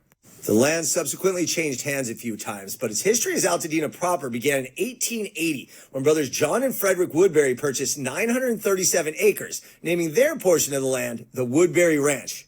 Around the same time, in the nearby fertile foothills, a man named Byron O. Clark owned an orchard where he sold trees and plants, and he called his nursery the Altadena Nursery. That was the inspiration for the Woodbury brothers to subdivide their land and call it Altadena. The word Alta means upper in Spanish, and Dena referenced its higher elevation compared to nearby Pasadena. Development was initially slow due to an economic downturn in the late 1880s. But with the construction of Thaddeus Lowe's mountain railway connecting Los Angeles to Altadena and the mountains beyond, Altadena became a bona fide tourist destination. The newly sprouted community immediately began to attract millionaires from the East, including Andrew McNally, the printing magnate, and George Gill Green, a patent medicine entrepreneur. The area's charms appealed to more millionaires, including newspaper moguls William Scripps and William Kellogg, and author Zane Grey, who built mansions and formed what became Millionaires Row on Mariposa near Santa Rosa Avenue. From there, Altadena was the beneficiary of the Great Migration, where many African Americans moved west to escape the Jim Crow South. Altadena's open spaces and relative affordability compared to neighboring Pasadena made it an attractive destination. And by the 1920s, 30s, and 40s, a vibrant black community had taken root, overcoming redlining and the restricting housing covenants to create a rich cultural and social network. Altadena developed a reputation as a haven for black professionals, educators, and creatives. Notable figures such as Willa Beatrice Brown, the first black woman in the United States to receive a commercial pilot's license, and artist Charles White called Altadena home, cementing its status as a mecca in Los Angeles for African Americans. Essential institutions emerged, including churches like Altadena Baptist Church, community organizations, and cultural events that fostered a sense of togetherness and pride for everybody. The post-World War II era brought significant expansion to Altadena as economic growth and GI benefits fueled a housing boom, filling most of Altadena's remaining open land. And by the 1950s, Altadena's population was just under its current level of 43,000. It's then that the area known as Altadena Meadows became one of the first middle-class African-American. Hey, the Meadows, man. If you know anything about Dena, especially Altadena, you know about the Meadows, and this is what I mean. This is what I mean, man. Up there in them hills, man. A lot of people didn't make it, you know what I'm saying? I used to run from one side of the city to the other just to get away from another side, but then have to run to another side. After a while, you know, it became regular enough to where everyone knew who I was, but you can imagine that this was my Thunderdome. This was the refinement for a Naga, you know what I'm saying? I know y'all be seeing me with my beard sometimes. I be having the little gray things popping out. You know, I'm still in my youth, man. I'm still a young man, and this refinement, this area right here put me through it as a youngster. It put me through it, man. It made me question my people. It made me question my people. Really made me question my people. It made me question the skin that I was in. But guess what? I never been. I came out adamant. That is a diamond. I came out on top. Carbon. You know what I'm saying? Primordial carbon fusion, baby. Never to fade away. You know what I'm saying? I got stronger. Continue to have strong beginnings. Now this Ruach is, they never getting it back. You know what I'm saying? Never getting it back. A-hop to the real ones. We're talking about the Meadows right now of the upper region. That is your natural kingdom of ether. Your Anion Regnum. Filling most of Altadena's remaining open land. And by the 1950s, Altadena's population was just under its current level of 43,000. Then that the area known as Altadena Meadows became one of the first middle-class African-American neighborhoods in the region and became an important site for African-American leaders, activists, writers, performers, and visual artists to build a community and make professional connections. That legacy continues through today, including one of the definitive voices in LA's culinary scene, Mona Holmes, who was born in Altadena. As such, Altadena has been known for its diversity and its strong sense of community. It's important to note also that Altadena is the final resting place of Owen Brown, an abolitionist and the last surviving participant in the 1859 slave revolt on Harper's Ferry, Virginia. Perhaps more than anything to the outside world, Altadena is renowned for its natural beauty, including the multiple hiking trails that underlie the outdoor. You see what I'm saying? All that connectivity, man. All that connectivity. to my one con joint. You know, I told y'all I'm about to go take a walk amongst the trees, man. And now them trees is they gone, Shabbat. They gone. Or spirit of its community residents. And perhaps best incorporating that community spirit is the home of the original Christmas Tree Lane, a 0.7 mile stretch of Santa Rosa Avenue lined with deodar trees that has been a holiday attraction since 1920, the oldest large-scale outdoor Christmas lighting venue in the world. And in 2022, Altadena became the locale of the first land return to the Tongva since the arrival of the Europeans in the Los Angeles basin area, after a resident donated her 1-acre property to the Tongva Conservancy, marking the first time in nearly 200 years that the Tongva had had land in Los Angeles County. However, yeah, I'm not here to encourage no hijack discussion. You know what I'm saying? We dodging all hijacks. It is what it is. You know what I'm saying? Because we got that Afro is really natural. So how did the natural become African? If it really means natural, if Afro really means natural, and they now call us African Americans because of our afros, which really is natural, how did the natural become African? You see what's going on? They turned your natural into African, but it never meant African. It was always natural. Your hairstyle is natural. Your hair is natural. You were the natural American. You see what's going on? And they took that name and called you African. Dodging all hijacks at all costs, man. Shalom. nearly 200 years that the Tongva had had land in Los Angeles County. However, this vibrant community now faces a new and devastating challenge. In January of 2025, the Eaton fire erupted, fueled by Santa Ana winds gusting up to 100 miles an hour, burning more than 15,000 acres and destroying over 1,000 structures. Altadena will rebuild. Their community is too strong not to, but if you could give anything in the meantime, there are many resources online, but please donate money or open your doors to any families that have been displaced by these horrible fires. Altadena is, after all, one of the most historic, beautiful, and culturally significant areas in all of Los Angeles. Why you think he showed those faces right there, right? Keep in mind, we doing what we can right here at Drop Nation to, spread our concern and awareness and to offer our guide and help however we can. The link is down in the description box. You already know what to do, Shabbat. Let's continue to supply that water and run it up. But we are on to the next one. Ahab. Community displacements. 210 freeway development pre and post. The following are excerpts from Just One Barrier, Freeway Development and Construction of Modernity in Pasadena, California by John P. Lloyd. In the 1950s, Pasadena residents traveled to Los Angeles and the surrounding area by using the Pacific Electric Railway, also known as the Red Cars. Central and Northwest Pasadena thrived with a racially diverse community of working-class whites, African Americans, Mexican Americans, and Japanese Americans living in single-family and multi-family residences of all sizes. However, federal officials and the local Chamber of Commerce classified the area as blighted in the late 1950s, despite the beautiful houses and the thriving community who lived in them. During the 210 freeway's construction, the white residents of Southeast Pasadena rallied to keep the freeway out of their neighborhoods, leaving the Central and Northwest Pasadena residents with few options when the route plowed through their neighborhoods instead.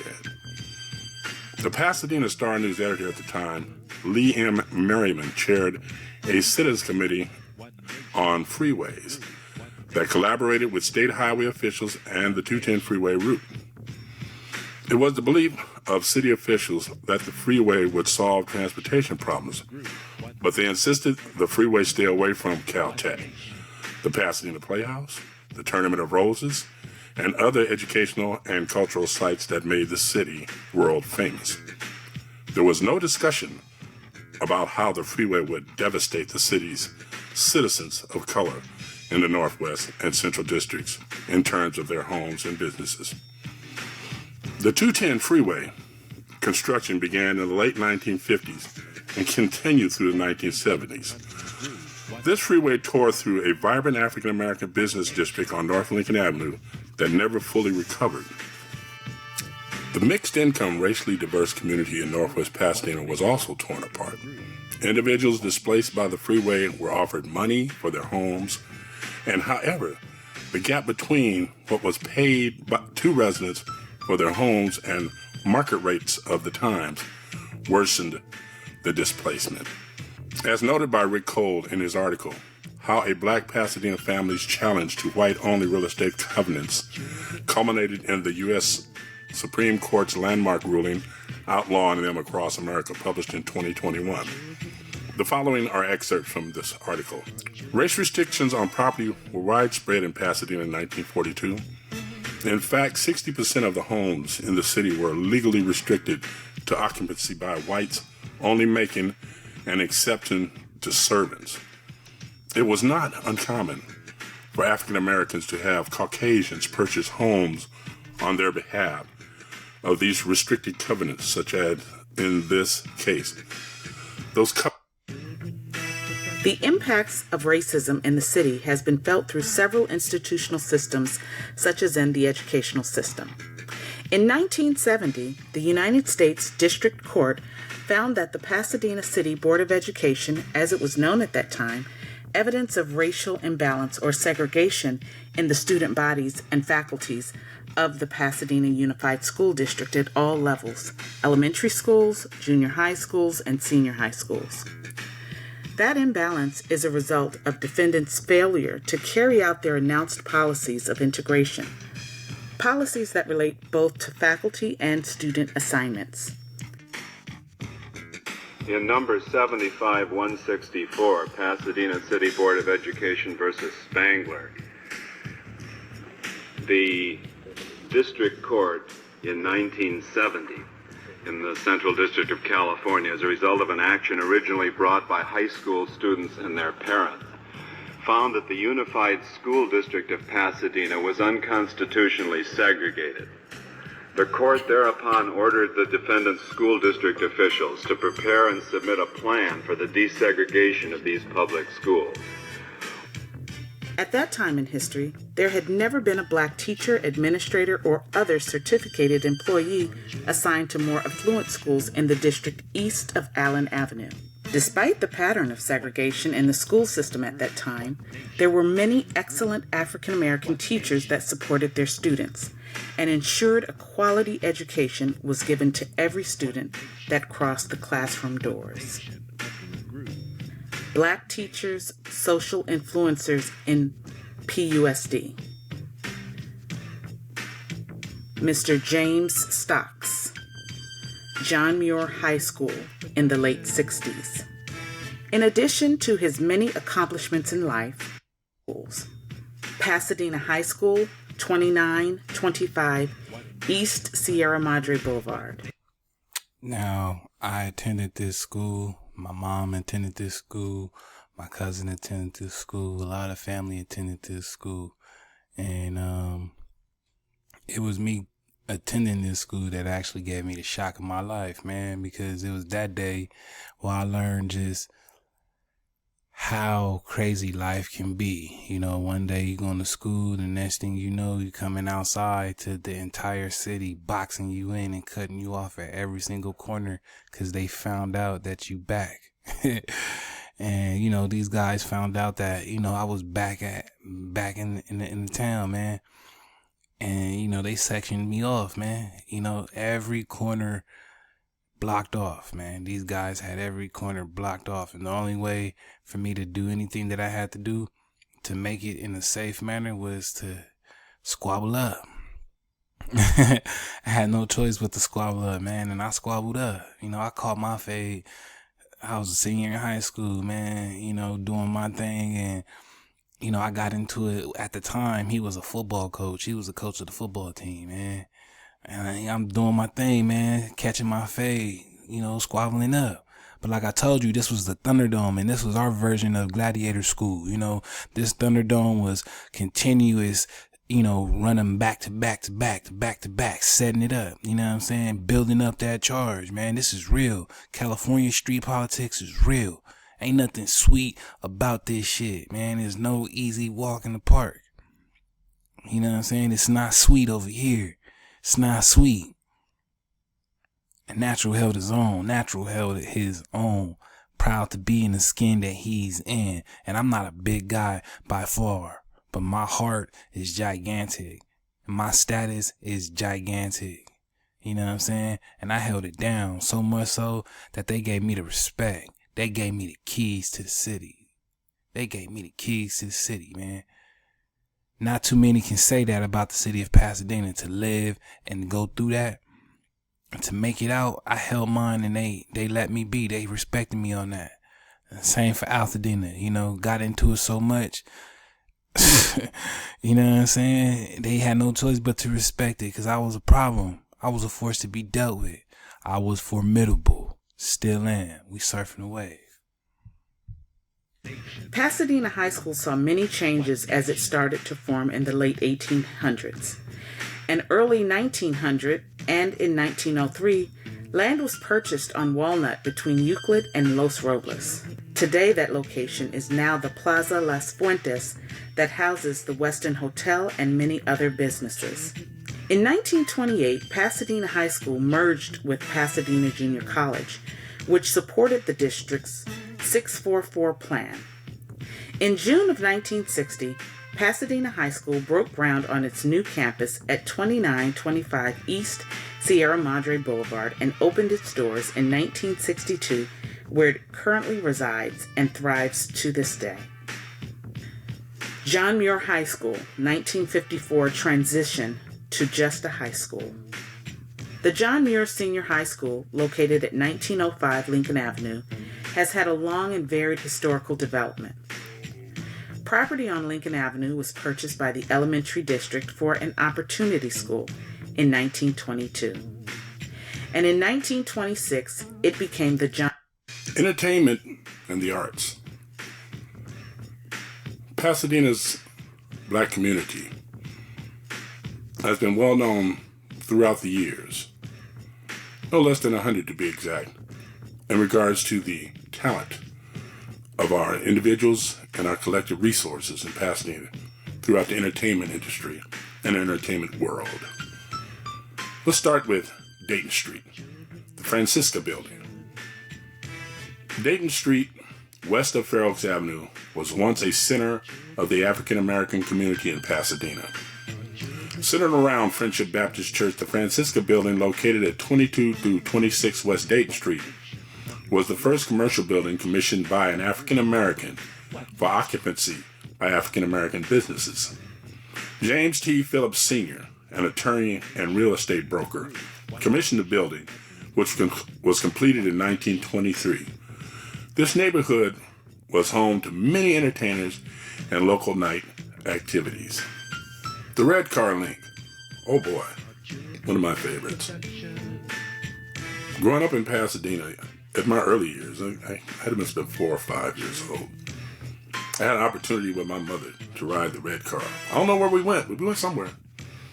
But the key was that red car was a focal point of transportation for my black community in Pasadena throughout the Los Angeles area, including South Central Los Angeles and places as far as Watts. The Pasadena and Pacific Railway boosted Southern California tourism, living up to its motto, from the mountains to the sea. How many times have you heard that? The Pacific Electric Railway Company, nicknamed the Red Cars, were a privately owned mass transit system in Southern California consisting of electrically powered streetcars. The Pasadena Short Line was a line of the Pasadena Pacific Electric Railway, running from 1902 to 1951 between downtown LA and downtown. I remember we used to ride around the free bus. We used to call it the free bus because it was just a free bus, you know what I'm saying? No charge. You can go wherever you want in Pasadena, no charge. I'm not sure if it's called the free bus no more, but we used to get up on the free bus, man. Well, at your own risk, that is. You get on the free bus at your own risk, that is. But yeah, you know, surfing the wave back then, you had to take chances and take a risk to live life. And I took several, and I was doing what I had to do. Old Town Saturday nights, getting it lit. Friday nights, getting it lit. Then running back to Altadena. Yeah, it was a problem. It was a problem, but real ones can live to tell about it. And now that, you know, we've been hit the way we've been hit, it's almost unbelievable, man. But somebody got to tell the story. Somebody got to let them know that we on the front line. And we got you, Drop Nation. Allahu Akbar. Pasadena, California. The route went through east side Los Angeles along the foot of the eastern San Rafael Hills to the western San Gabriel Valley. The music movement. Let's start with Preston T., otherwise known as Peppy Prince, who was born February the 26th, 1909 in Pasadena and passed away December the 6th in 1985 in Altadena. He was an American jazz and rhythm and blues band leader, singer, and drummer who was active in the Los Angeles R&B scene. And during the 1903s and the 1940s, he performed with his band, his 13 Swingsters of Club Alabama, otherwise known as Club Alabama, on Central Avenue in Los Angeles, where he was known as the Prince of Swing. Prince got his start with the Les Height Band, and the Les Height Band was the greatest band on the Pacific Coast back in the early 30s. Peppy had the honor of being the first Negro musician to sing from Frank Sebastian's Cotton Club in Culver City. Don Bowman and Dewey Terry, the Squires. Don and Dewey were an American rock and blues and R&B duo comprising Don Sugarcane Harris and Dewey Terry, who were both born and raised in Pasadena. In 1954, Dewey Terry was a founding member of a group called the Squires while attending John Muir High School. He was later joined by a friend, Don Bowman, who would later change his name to Harris. In 1957, the group broke up, but Don and Dewey remained together. Later, they were signed by Art Roop's Specialty Records label for the next 2 years and produced rock and roll. The great Bobby Hutcherson. Robert Hutcherson was an American jazz vibraphone and marimba player. Born in Pasadena in Los Angeles County, Hutcherson's jazz education came from his older brother, Teddy, who listened to records by Art Blakely in his room with his friend. Even though the young Hutcherson was surrounded by jazz, he didn't fully dive into it until he was about 12 when he was walking down a Pasadena street and heard Jackson's swinging vibes blaring from a record store. He performed or recorded with nearly every major jazz musician. In 1964, at the age of 23, Hutcherson won Downbeat's critic poll as talented, deserving wider recognition on the vibes. The following year, he played with Gil Fuller's big band at the Monterey Jazz Festival and cut his recording as a leader. I personally had a chance to hear Bobby Hutcherson play with the great McCoy Tyner at the Jazz Bakery years ago. Peggy Hutcherson. Now, Peggy Hutcherson attended Pasadena school system, was a gifted singer and actress. She recorded with Gerald Wilson's orchestra, and she was a Raylette with Ray Charles, worked with Duke Ellington, and sang with Pearl Bailey in Hello Dolly and the Wiz. Herbie Lewis. Herbie Lewis was born in Pasadena, California, and was an American jazz double bassist.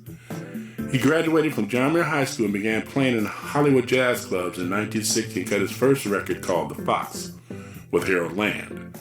Shortly after, Herbie left for the East Coast and spent the next 10 years of his life playing music and recording with many people such as Cannonball Adderley. After a decade of traveling to play with jazz groups and in many different countries, he returned to San Francisco Bay Area in California, where he played and taught music. As the director of the music department at the New College of California, he founded the Jazz Studies program for students of all ages. Reverend George Garner III. George. We're going to go ahead and continue to surf the wave. See, this is a Thunderdome. And with that being said, Nagas are sick and tired of being the butt of every joke and being the center of all this unwanted attention. You know what I'm saying? We're tired of being the focus of your discourse when we're not even involved in the conversation.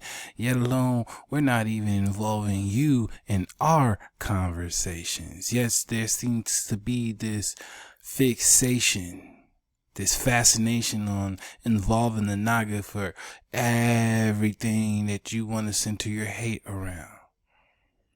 And Nagas are tired of it.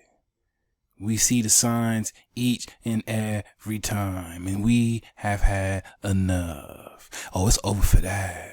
Like I told you, it's over for that. This is the Thunderdome. Get ready to charge up, because it's over for that. We were calm and stable, but we picking up, all the way up. This is for the real ones. Aha.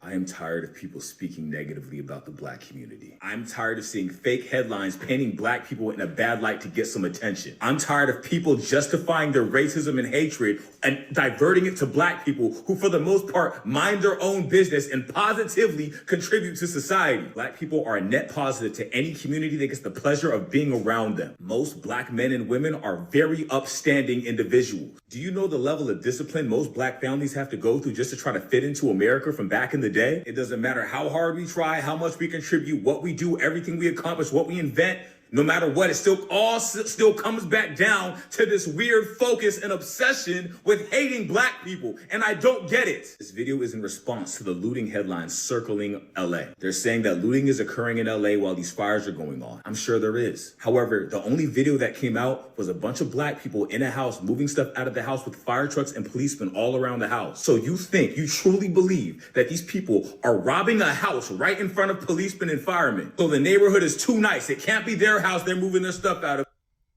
See, we just got the whole drop where it was Nagas in entire neighborhoods that just got burned down, right? An entire community just burnt down. We just saw how Nagas were owners of their own houses, yet the portrayal and the narrative and the stigma is that they're out here looting. You know what I'm saying? And this is just the simple shit that Nagas are tired of, that Naginis are tired of. And we applying pressure. Oh yeah. It's no more pushing the brake on these hijacks. It's all gas. You know, we running straight over you, jabronis. It's over for that. Hey, out to my real ones. Shalom to my cons, cause, you know, we are natural by law.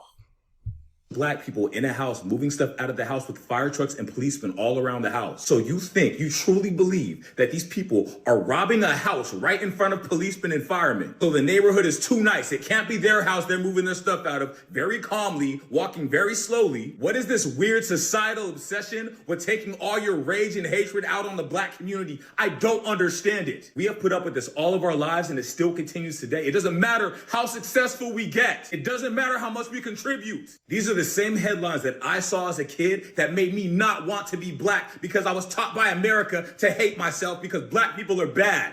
Is the black community that profitable at the expense of how the world views them? Skit coming soon. And guess what? If people are looting and some of them happen to be black, they're bad people, not bad black people. Let's get that straight. Hey, today we're going to carry on because we just building on some more negative energy. Now, he was saying, you know, I don't understand why this is happening to us and why this and why no matter how much we contribute and do this and do this and do this is never enough. Well, I'll tell you why. And it's because they intended it to be that way. They designed it that way. We're talking Psalms 83, right? It's on the way because this is the Thunderdome and we about to get right into it. We're going to let this Aqua speak on it. We're going to let her dragon breathe. We're going to let her Dracon breathe. But we're going to get straight to it. We're talking Psalms 83. This is the Thunderdome, baby. I have a question for people. Why is it when you all find out that the real Hebrew Israelites are dark-skinned, you all claim that it doesn't matter? And why is it when the true Hebrew Israelites start to educate others about the truth of our identity that was stolen from us and exposing the lies that have been taught and passed down for centuries, you start to flip the script and claim that we are somehow focused on race and causing division? Why do you westernized Christians, when we explain to you that we are descendants of the transatlantic slave trade and are in fact the real tribe of Judah, the true Jews, and that the Ashkenazi Jews are in fact the synagogue of Satan referred to in Revelations 2:9, you all proceed to tell us we are no longer God's chosen people, and that now the church is the chosen people and have replaced the true bloodline. Is it because your hidden racism that lies behind peace and fake equality when you state there is no Gentile or Jew in Christ? Is it your fake Christianity and religion that was built on lies and persecution and the enslavement of my people, the reason why you continue to reject the truth? Or is it due to your indoctrination that has entrapped you so much so that you have cognitive dissonance when you are given the truth? See, the truth is this: lies do matter. Lies matter because we know that the Bible declares that the truth will make you free. We just surfing the wave. Hope we dodging all hijacks, cause ain't no getting off a slave boat over here, boss. Ain't no transatlantic slave trade to America, the Americas over here for us, boss. But we do know about them boats going over to Europe and to Africa and to all the other places. You know what I'm saying? We do know about that, but we're going to continue to surf the wave. Shalom. Oh, we big wave surfing in this ether. You know what I'm saying? And I'm just glad. I just feel really glad that my message has been resonating with the real ones. You know what I'm saying? They've been peeping, but I've been kicking, and it's a wonderful flow. Cause right about now, us cons, us Dracons, we're all feeling the same way. We're all feeling the same way. Shabbat. And it's time that we make them know, and it's time for them to tell the truth. So we're gonna let them know, right, exactly what it is that we own. And we own that negative energy. Con.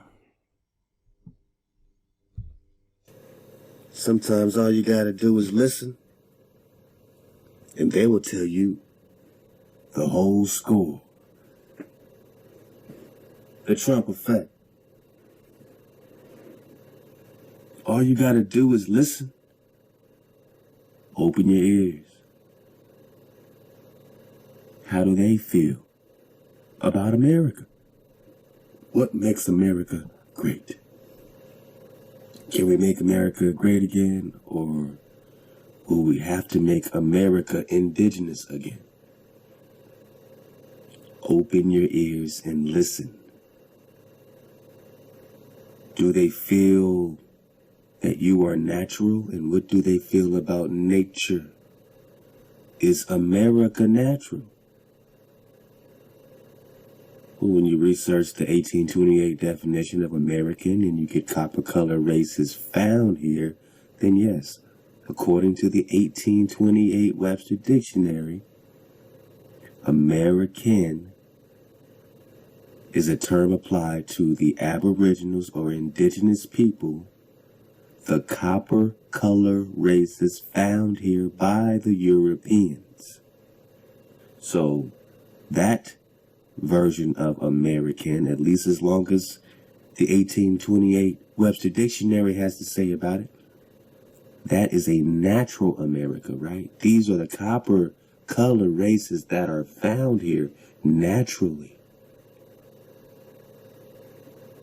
But those that call themselves Jewish, what do they feel about America?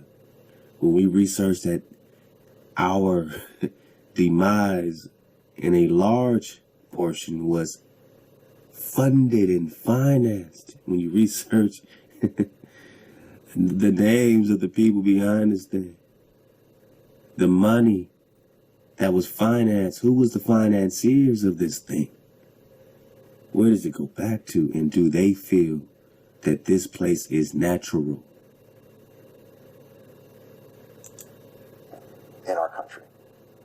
And so this is the fight that we wage against ourselves and each other, because America is not natural. Natural is tribal. We're fighting against thousands. This is the fight that we wage against ourselves and each other, because America is not natural. Natural is tribal. We're fighting against thousands of years of human behavior and history to create something that no one's ever, that's what's exceptional about America, and that's what's, like, this ain't easy. It's an incredible thing. An incredible thing. You heard exceptional. You heard incredible. You hear exceptional. You heard incredible. This is an exceptional thing. America is not natural to the invader. How can the invader have eyes to see? They know that natural is tribal. They consider the creator a natural tribal god. So they lie and they tell you that your tribe doesn't exist, or it doesn't matter, or it's done away with and your laws are gone. And they give you a version of America that is not tribal. So what happened to the tribes?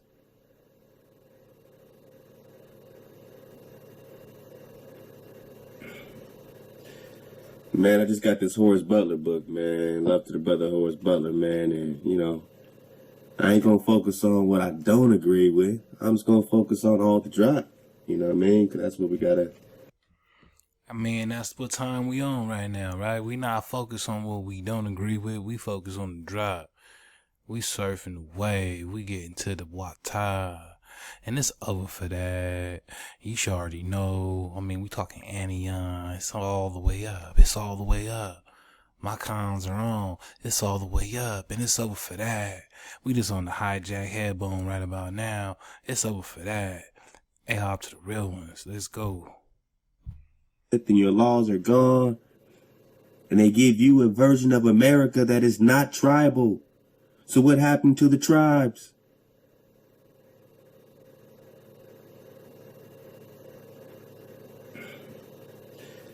Man, I just got this Horace Butler book, man. Love to the brother Horace Butler, man. And, you know, I ain't going to focus on what I don't agree with. I'm just going to focus on all the drop. You know what I mean? Because that's what we got to do more and more to, you know, connect our resources. But I'll just read this little bit of drop. I'm not even going to get into the cocaine mummies in Egypt and the cocaine. As you know, that's some old powder, the cocoa plant. But how this substance is found in the mummified bodies and the whole mummies in Egypt, even the pharaohs. And this cocaine, this substance is being traced back to South America. So how did this South American cocaine get in the mummified bodies of the pharaohs in Egypt? And where is Atlantis and where are they coming from? And that's what, that'll be my only, you know, that'll be my only perspective, you know, where I would, you know, get on this Horace Butler book is that the only perspective is Egypt, you know, everything's coming from Africa, even though Atlantis is here. But let's stay on this Trump because all this energy, all this hijack, and if Atlantis is here, what was here before that, all this hijack. So when we get into this Jerusalem conversation, when we get into Egypt being in the Americas, as clearly broken down by Horace Butler, you know, this is page 17, chapter 3, a storm over Egypt. And yeah, I'm going to be getting in this. I just want to give y'all a little, you know, beginning excitement. Page 17, it was the presence of ancient Egypt's Jerusalem, he calls it. Ancient Egypt's Jerusalem. So that's a good starting point to say, well, it must be ancient Egypt's Jerusalem. It can't be Jerusalem. It has to be out of Egypt. This has to be the starting point or the starting place. But where is the foundation that the copper-colored people are from here, originating here? And when that happens, when you have Egypt and you have them stemming from Atlantis, and when you have the Atlantean records and Thoth's emerald tablets breaking down how they hijacked indigenous women and set up Atlas and his, Canaanite woman that he steals and takes, and he rapes this teenager and has babies with a teenager that he rapes, this Atlas, where we're getting Atlantis. See, all this is relevant to the Trump effect. Then Peru and Uru and Juru. We're just talking about a place of peace, but let's keep going. It was the presence of ancient Egypt's Jerusalem in the Americas that kept scholars quiet and preachers fearful, that I showed them the old maps and the ancient writings and the forbidden histories. There were others who knew the forbidden histories. Even Christopher Columbus knew these secrets. He wrote that South America's Orinoco River flowed out of paradise. Again, page 17, Horace Butler writes, there were others who knew the forbidden histories. Even Christopher Columbus knew these secrets.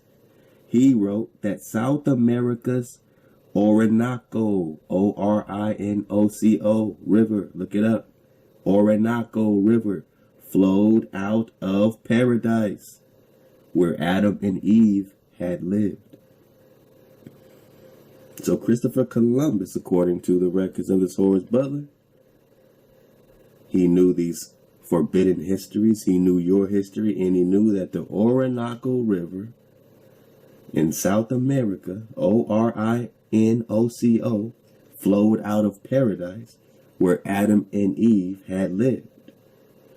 And he says, I was stunned to see that Columbus had promised he would recapture Jerusalem. Again, Horace Butler writes, I was stunned to see that Columbus had promised that he would recapture Jerusalem when he reached the Americas. This is Horace Butler. This is a researcher. He might see it all through Egypt. We might see Egypt as a Atlantean or post-Atlantean hijack on a land that was always a people's land, an indigenous people prior to the hijack of Egypt, prior to pyramids when we had sacred trees. I'm talking Avatar. I'm talking indigenous trees cut down. You've been given pyramids. You've been given 440 hertz in the King's Chamber. Literally a separate grid. This is where they get their hijacks and their Christos and their Brahmas and everything else that is a celestial situation below the firmament. And yes, it is important to the Trump effect.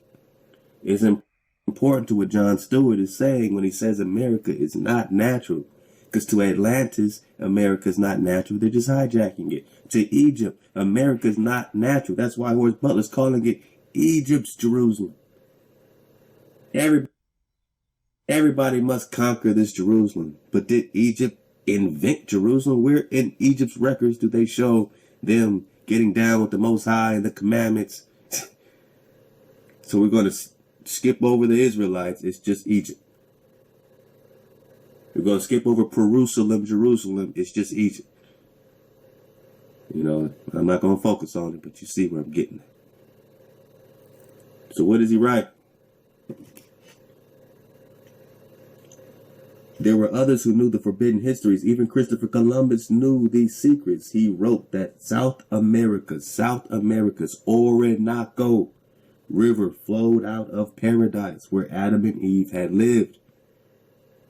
So we had separate records pertaining to Eden being here, the river Euphrates being in America. Separate joints. You check them out. You do the research. You go back and get that drop. You click those links. You go to the library. You get it. It's all there.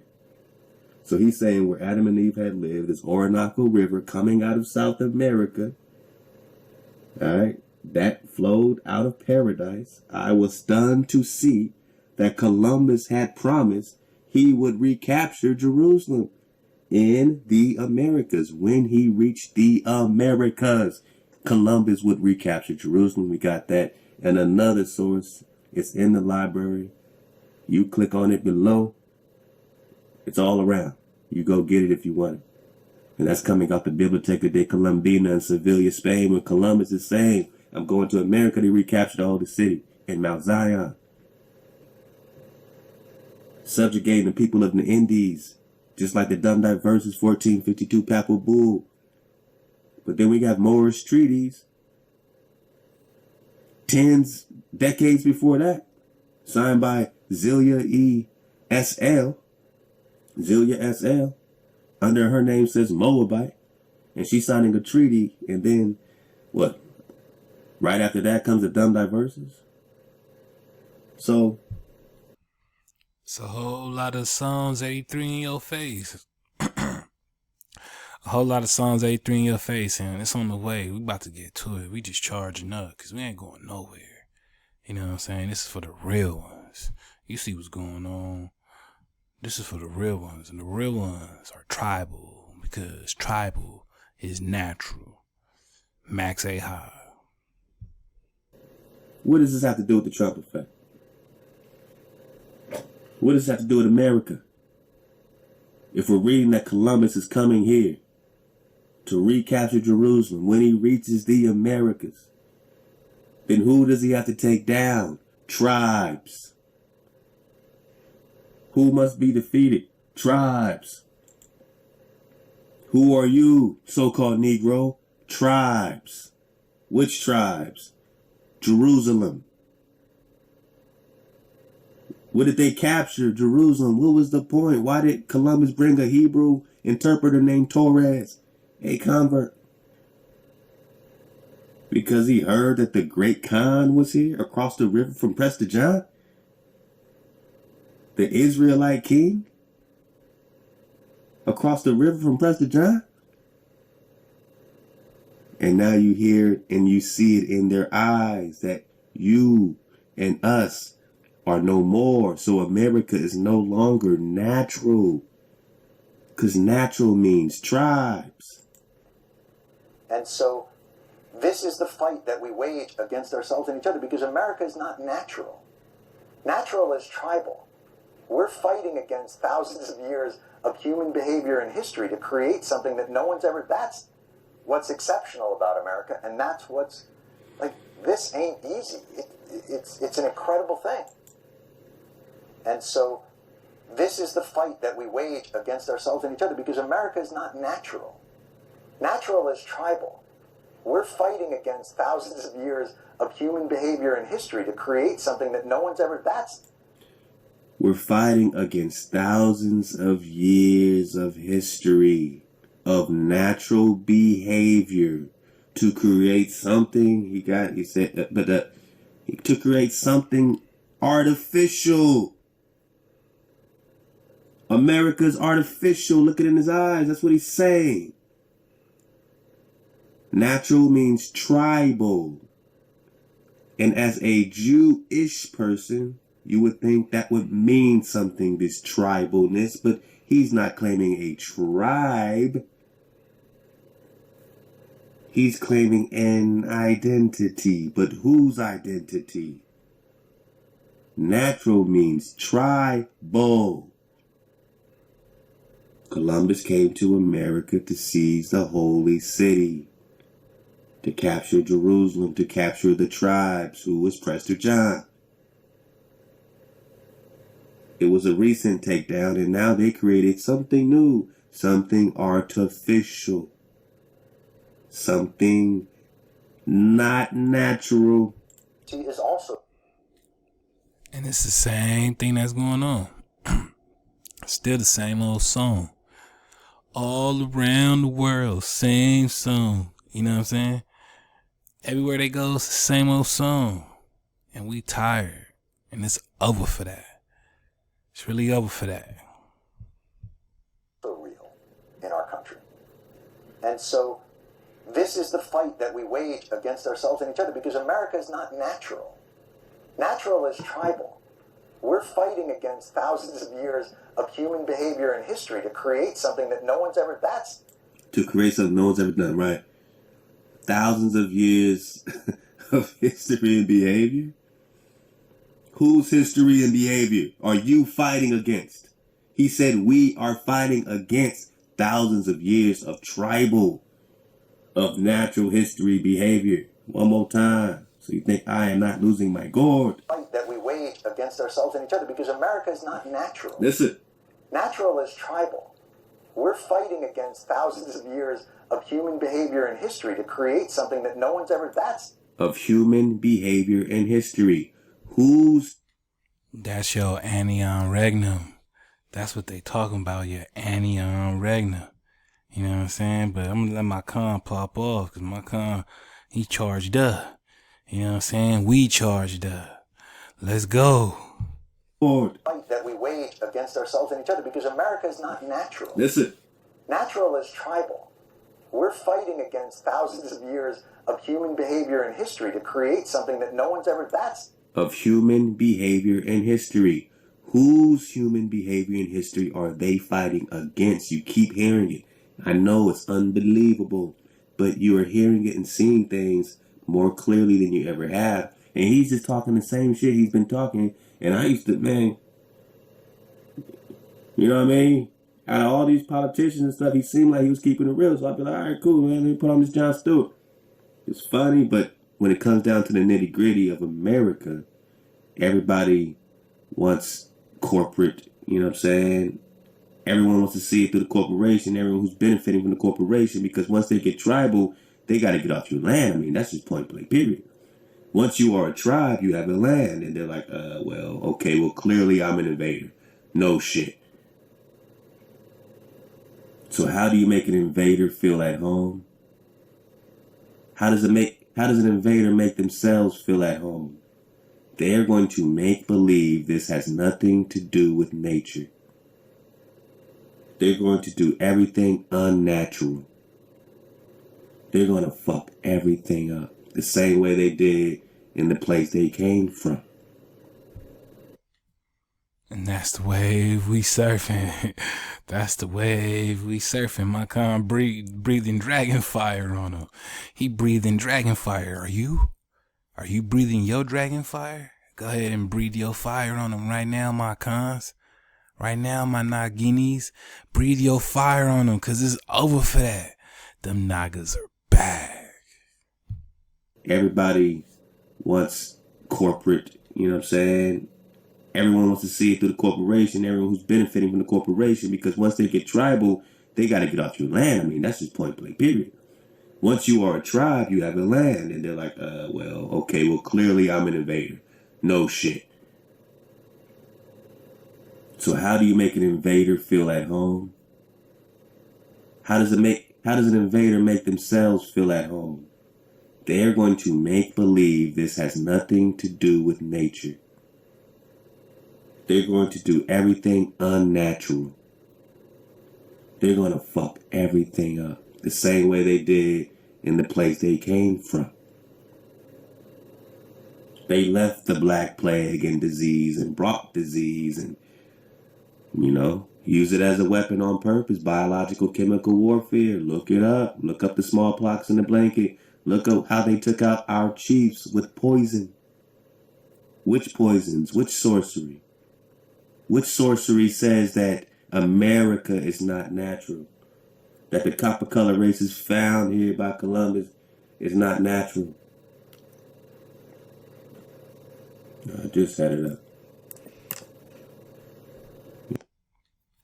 Shalom to the cons. We're going to carry on. Max Ahab, Allahu. See, I told you that Thunderdome, excuse me, I told you that Thunderdome was on the way. And now that Thunderdome is here. And this is Psalms 83. We gonna get it. We have Psalms 83 verse 1.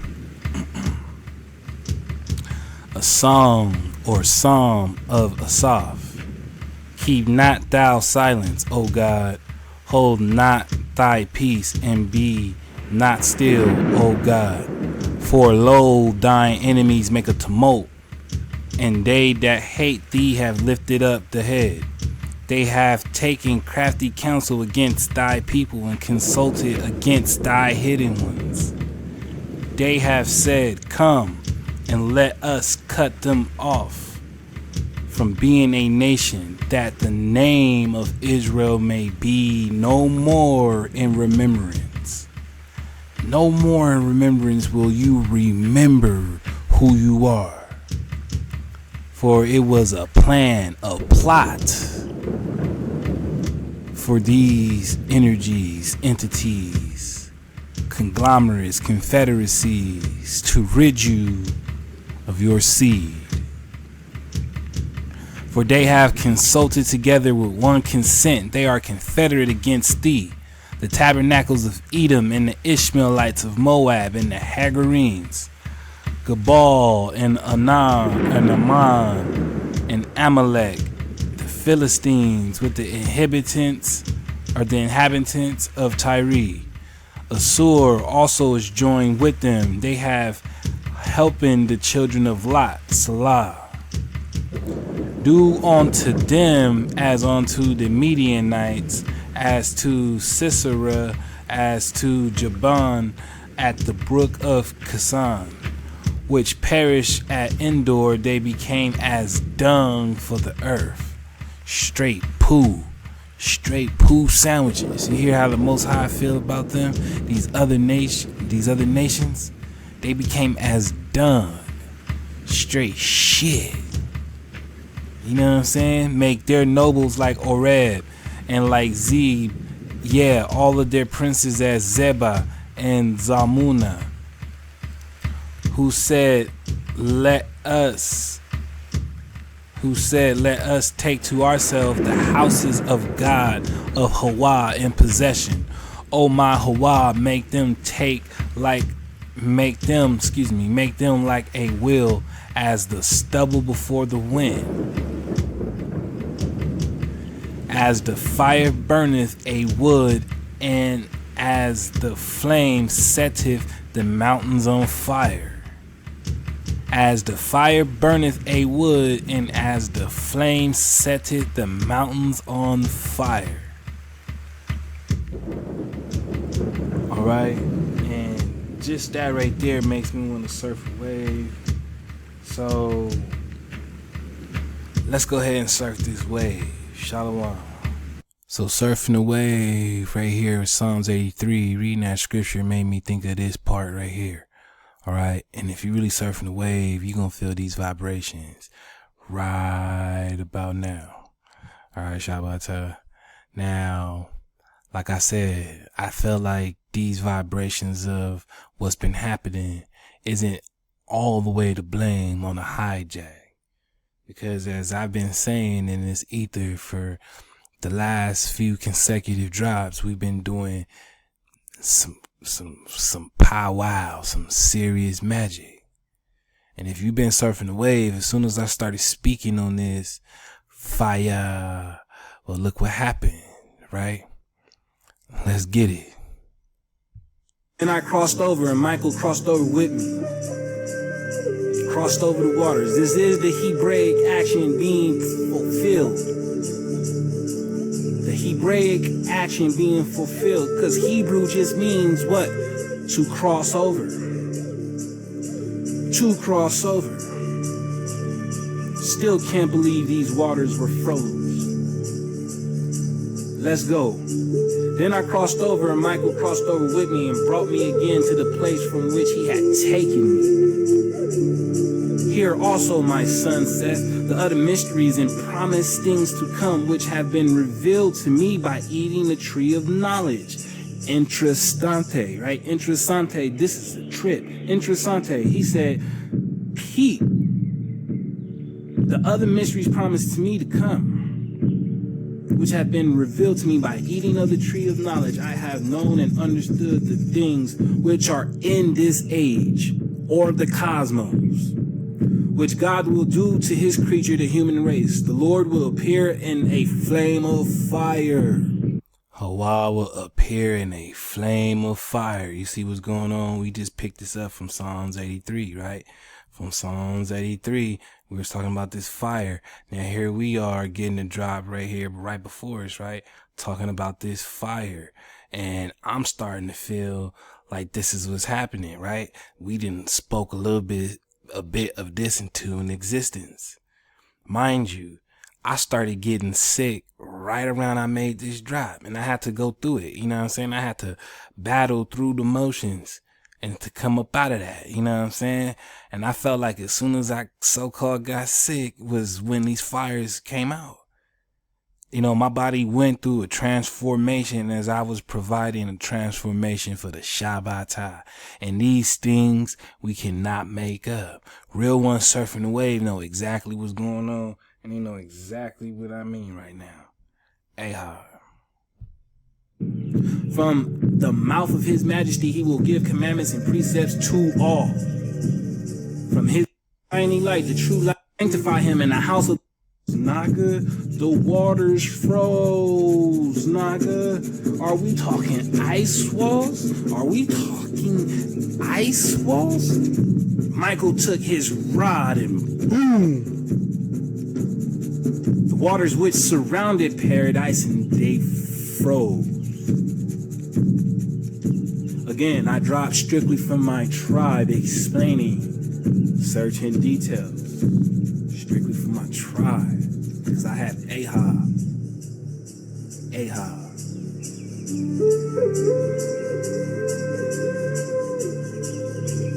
Then I crossed over and Michael crossed over with me. Crossed over the waters. This is the Hebraic action being fulfilled. The Hebraic action being fulfilled. Because Hebrew just means what? To cross over. To cross over. Still can't believe these waters were froze. Let's go. Then I crossed over and Michael crossed over with me and brought me again to the place from which he had taken me. Hear also, my son Seth, the other mysteries and promised things to come which have been revealed to me by eating the tree of knowledge. Interessante, right? Interessante, this is a trip. Interessante, he said, Pete, the other mysteries promised to me to come, which have been revealed to me by eating of the tree of knowledge. I have known and understood the things which are in this age, or the cosmos, which God will do to his creature, the human race. The Lord will appear in a flame of fire. From the mouth of his majesty, he will give commandments and precepts to all. From his mouth will go forth a sword, a sharp on both edges. Who does that sound like? Phantoms and duplications. See, we still surfing the wave, right? Hawa will appear in a flame of fire. Now, this was this part, right? Let's come on, surf the wave. Let's get some more, right? We're gonna go back to it. Let's get some more. We want to talk around this joint, right? Yeah, let's get it.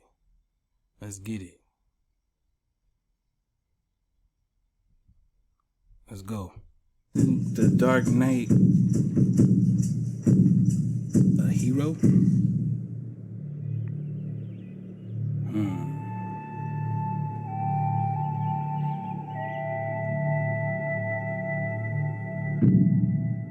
You see that fire burning?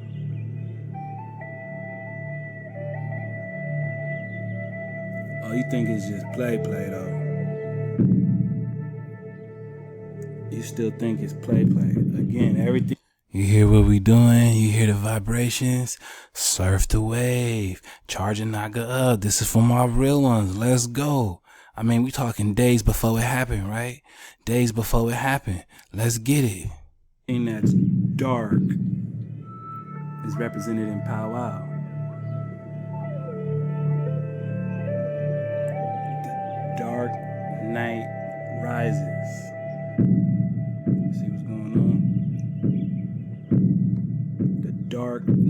rises, we talking that Shekinah flow, right?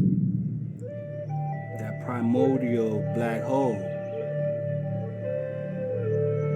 That darkness, we talking powwow.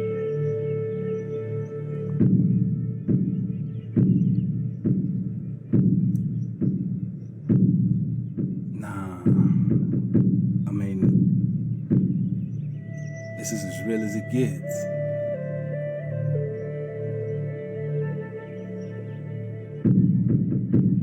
A fire will rise.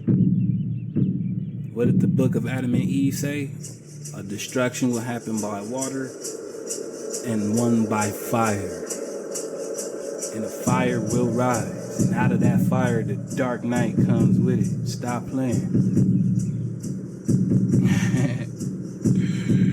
Stop playing. Huh?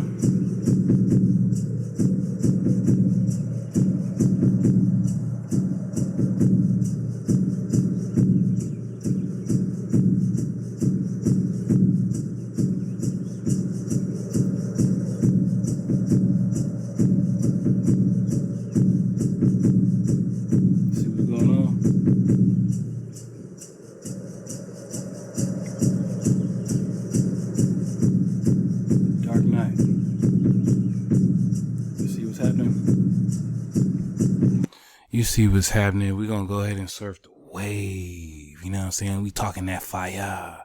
And just maybe the real source of how this fire took place. Let's get it. We just surfing the wave in these vibrations. You know what I'm saying? Surf the wave with a con. Let's get the drive. Peep it. Also dealing with sound. So to Mark.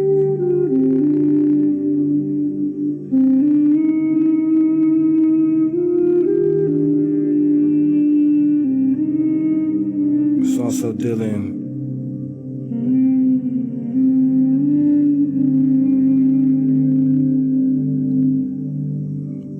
with this term Mars, right?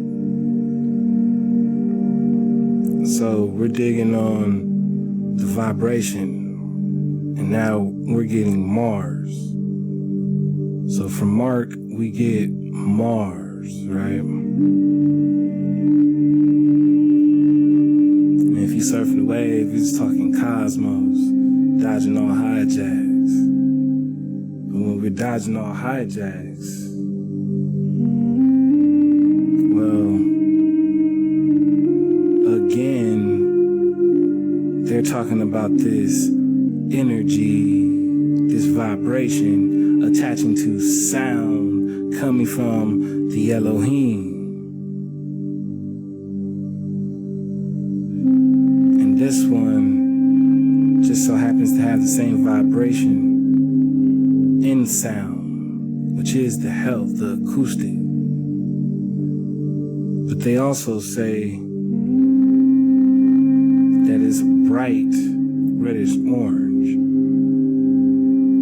That bright reddish orange. Dodging all hijacks, right? This is the second time though. It also says the fiery. All right, the fiery. It's surfing the wave with this Ethereum. You know, we keep running into this, so you know what time it is. But that same fire is in your blood because it's also iron. And if you know what iron does to the blood, well, that's what makes it turn red as soon as the oxygen hits it.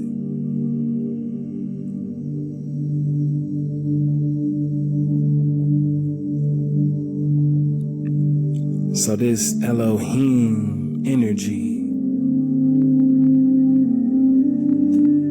is already up in you.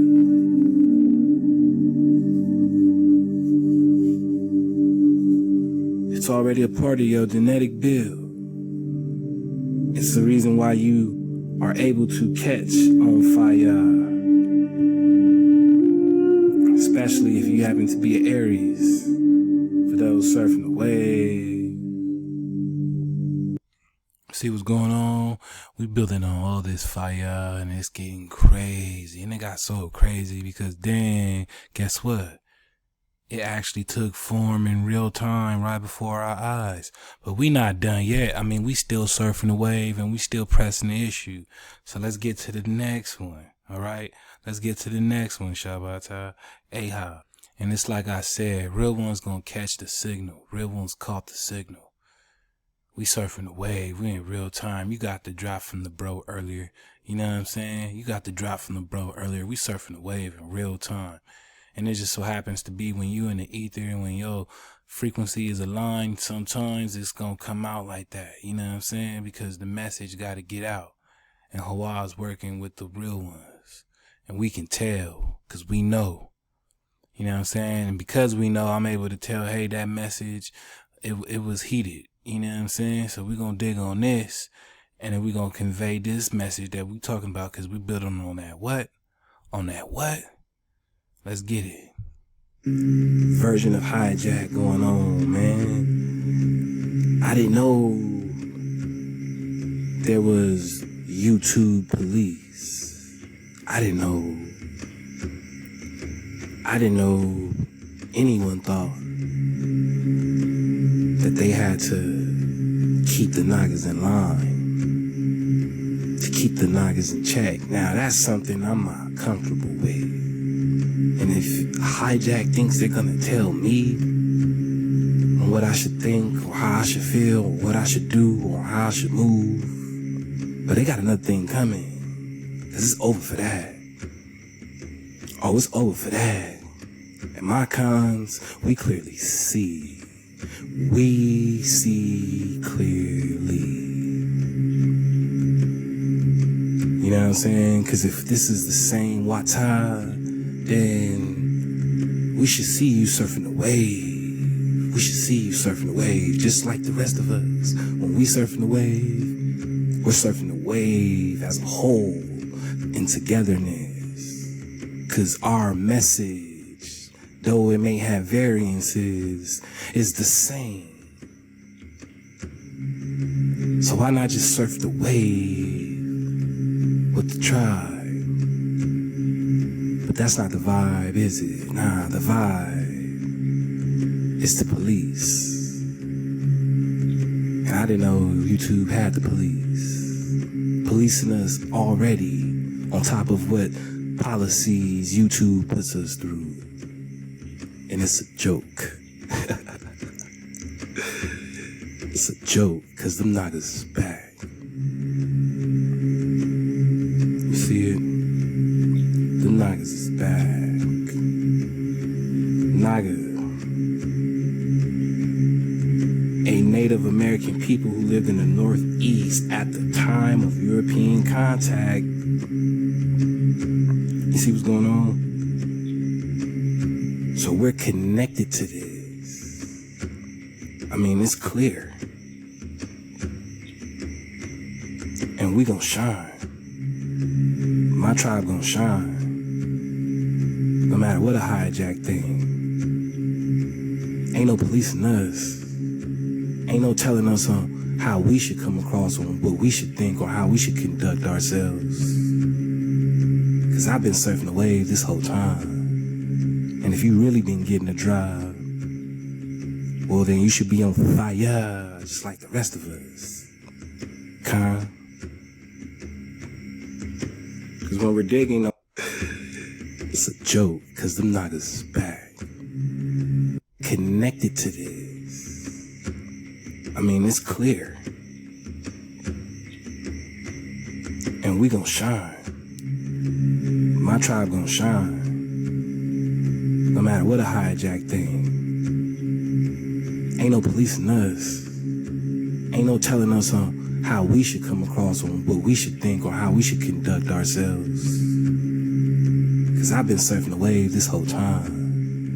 And if you really been getting a drive, well then you should be on fire, just like the rest of us. Con.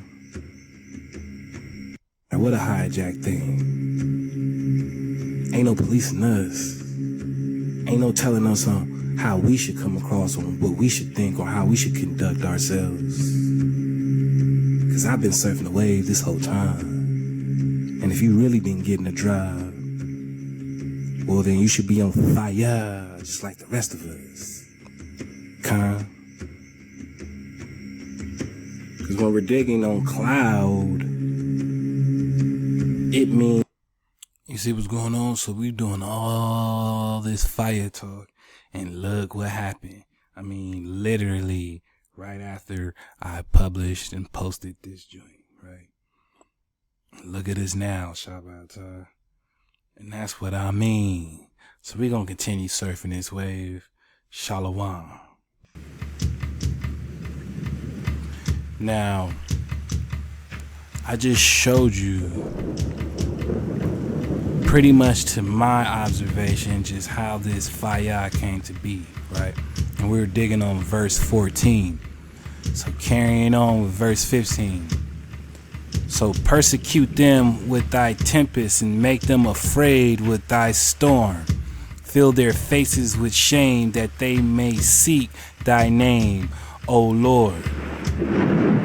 Let them be confounded and troubled forever. Yeah, let them be put to shame and perish, that men may know that thou whose name alone is Hawa, art the most high over all the earth. Hawa, Hawa. Alright? I'm talking about that fire, man, that fire. Just to go ahead and prove it, we're gonna actually show you where it took place. Cause this ain't no joke. This ain't no joke. This is real powwow. This is the Thunderdome. Allahu Akbar.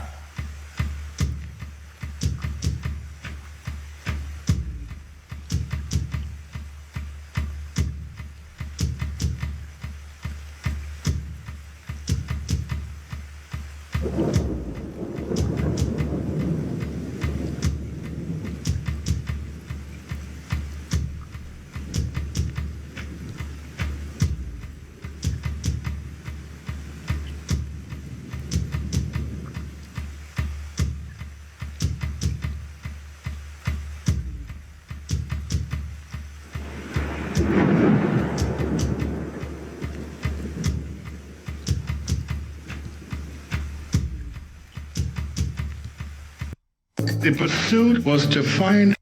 So we're going to talk about that second fire that exploded tonight in the Altadena area in Eaton Canyon. That's right. As you can see, Nicole Comstock standing by with the fire burning right behind her. Nicole. Yeah, we're actually in Pasadena right now on Woodland at Del Rey, and unfortunately you can see this home.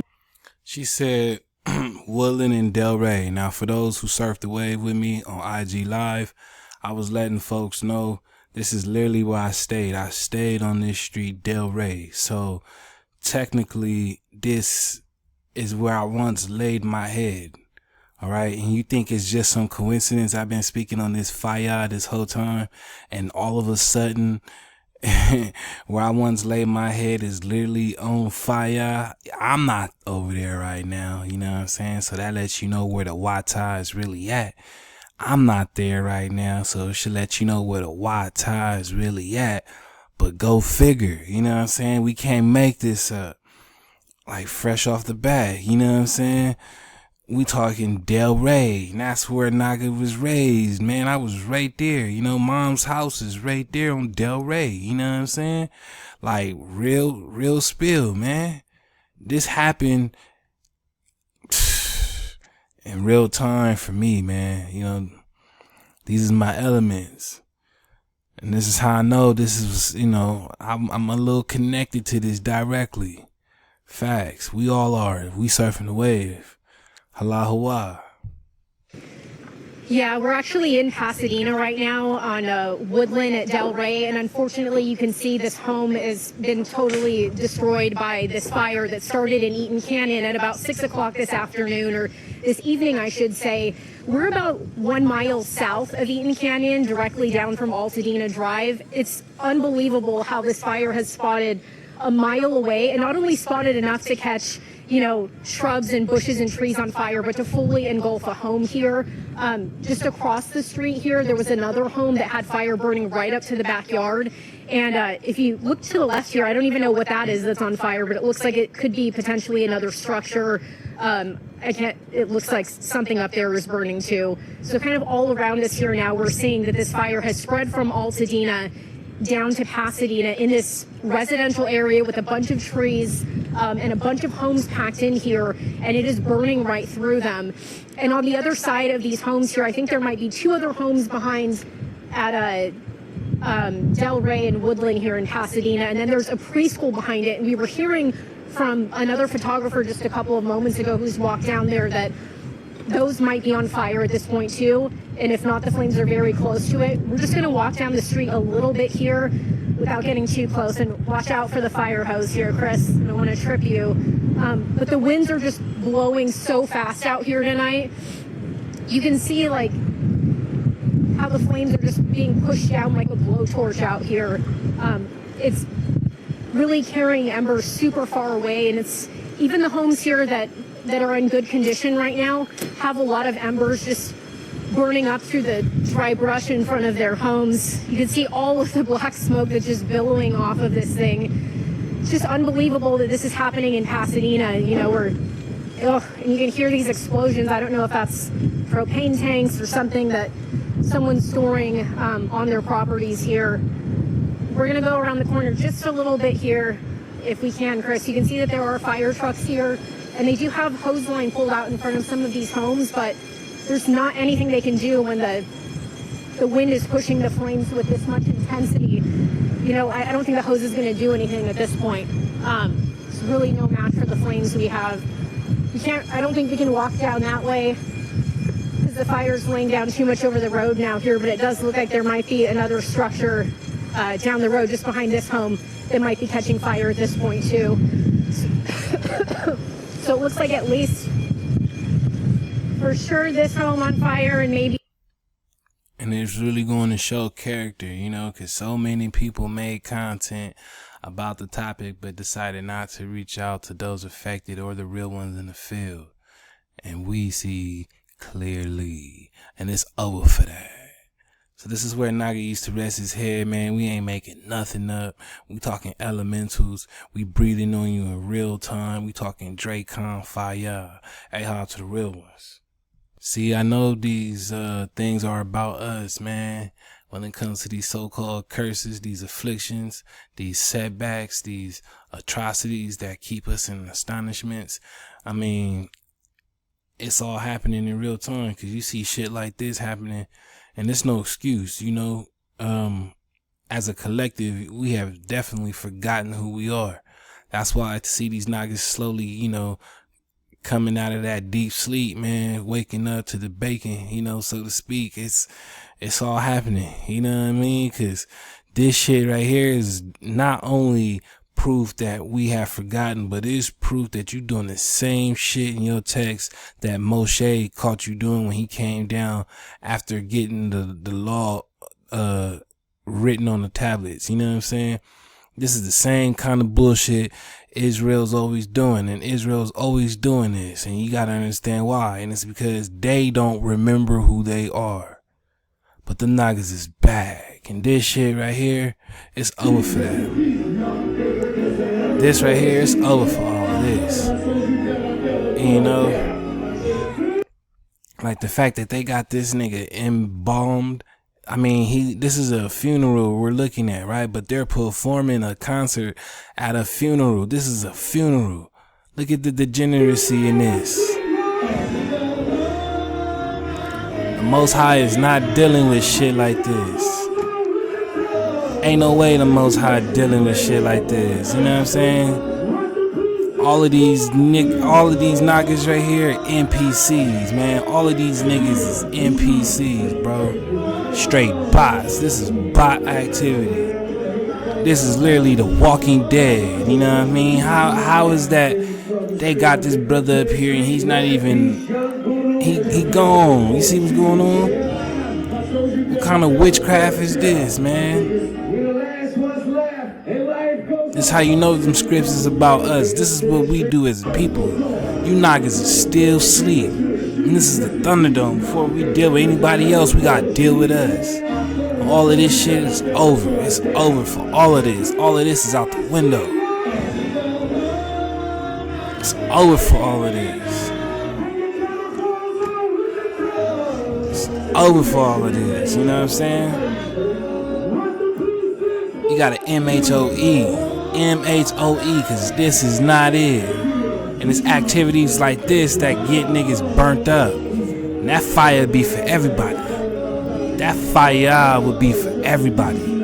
This is how you surfing the wave. This fire coming for you. Know that. If this is how you surf the wave, this fire coming for you. Aha to real ones. We gonna carry on. Shalom.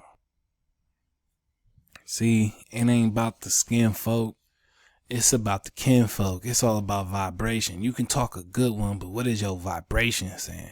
You know what I'm saying? Because I'm not about the information. I'm about the confirmation. I'm about the resonation. And I'm trying to resonate with my tribe. I'm speaking life onto my tribe. I'm telling my tribe, we gonna shine. We gonna rise. We gonna coom.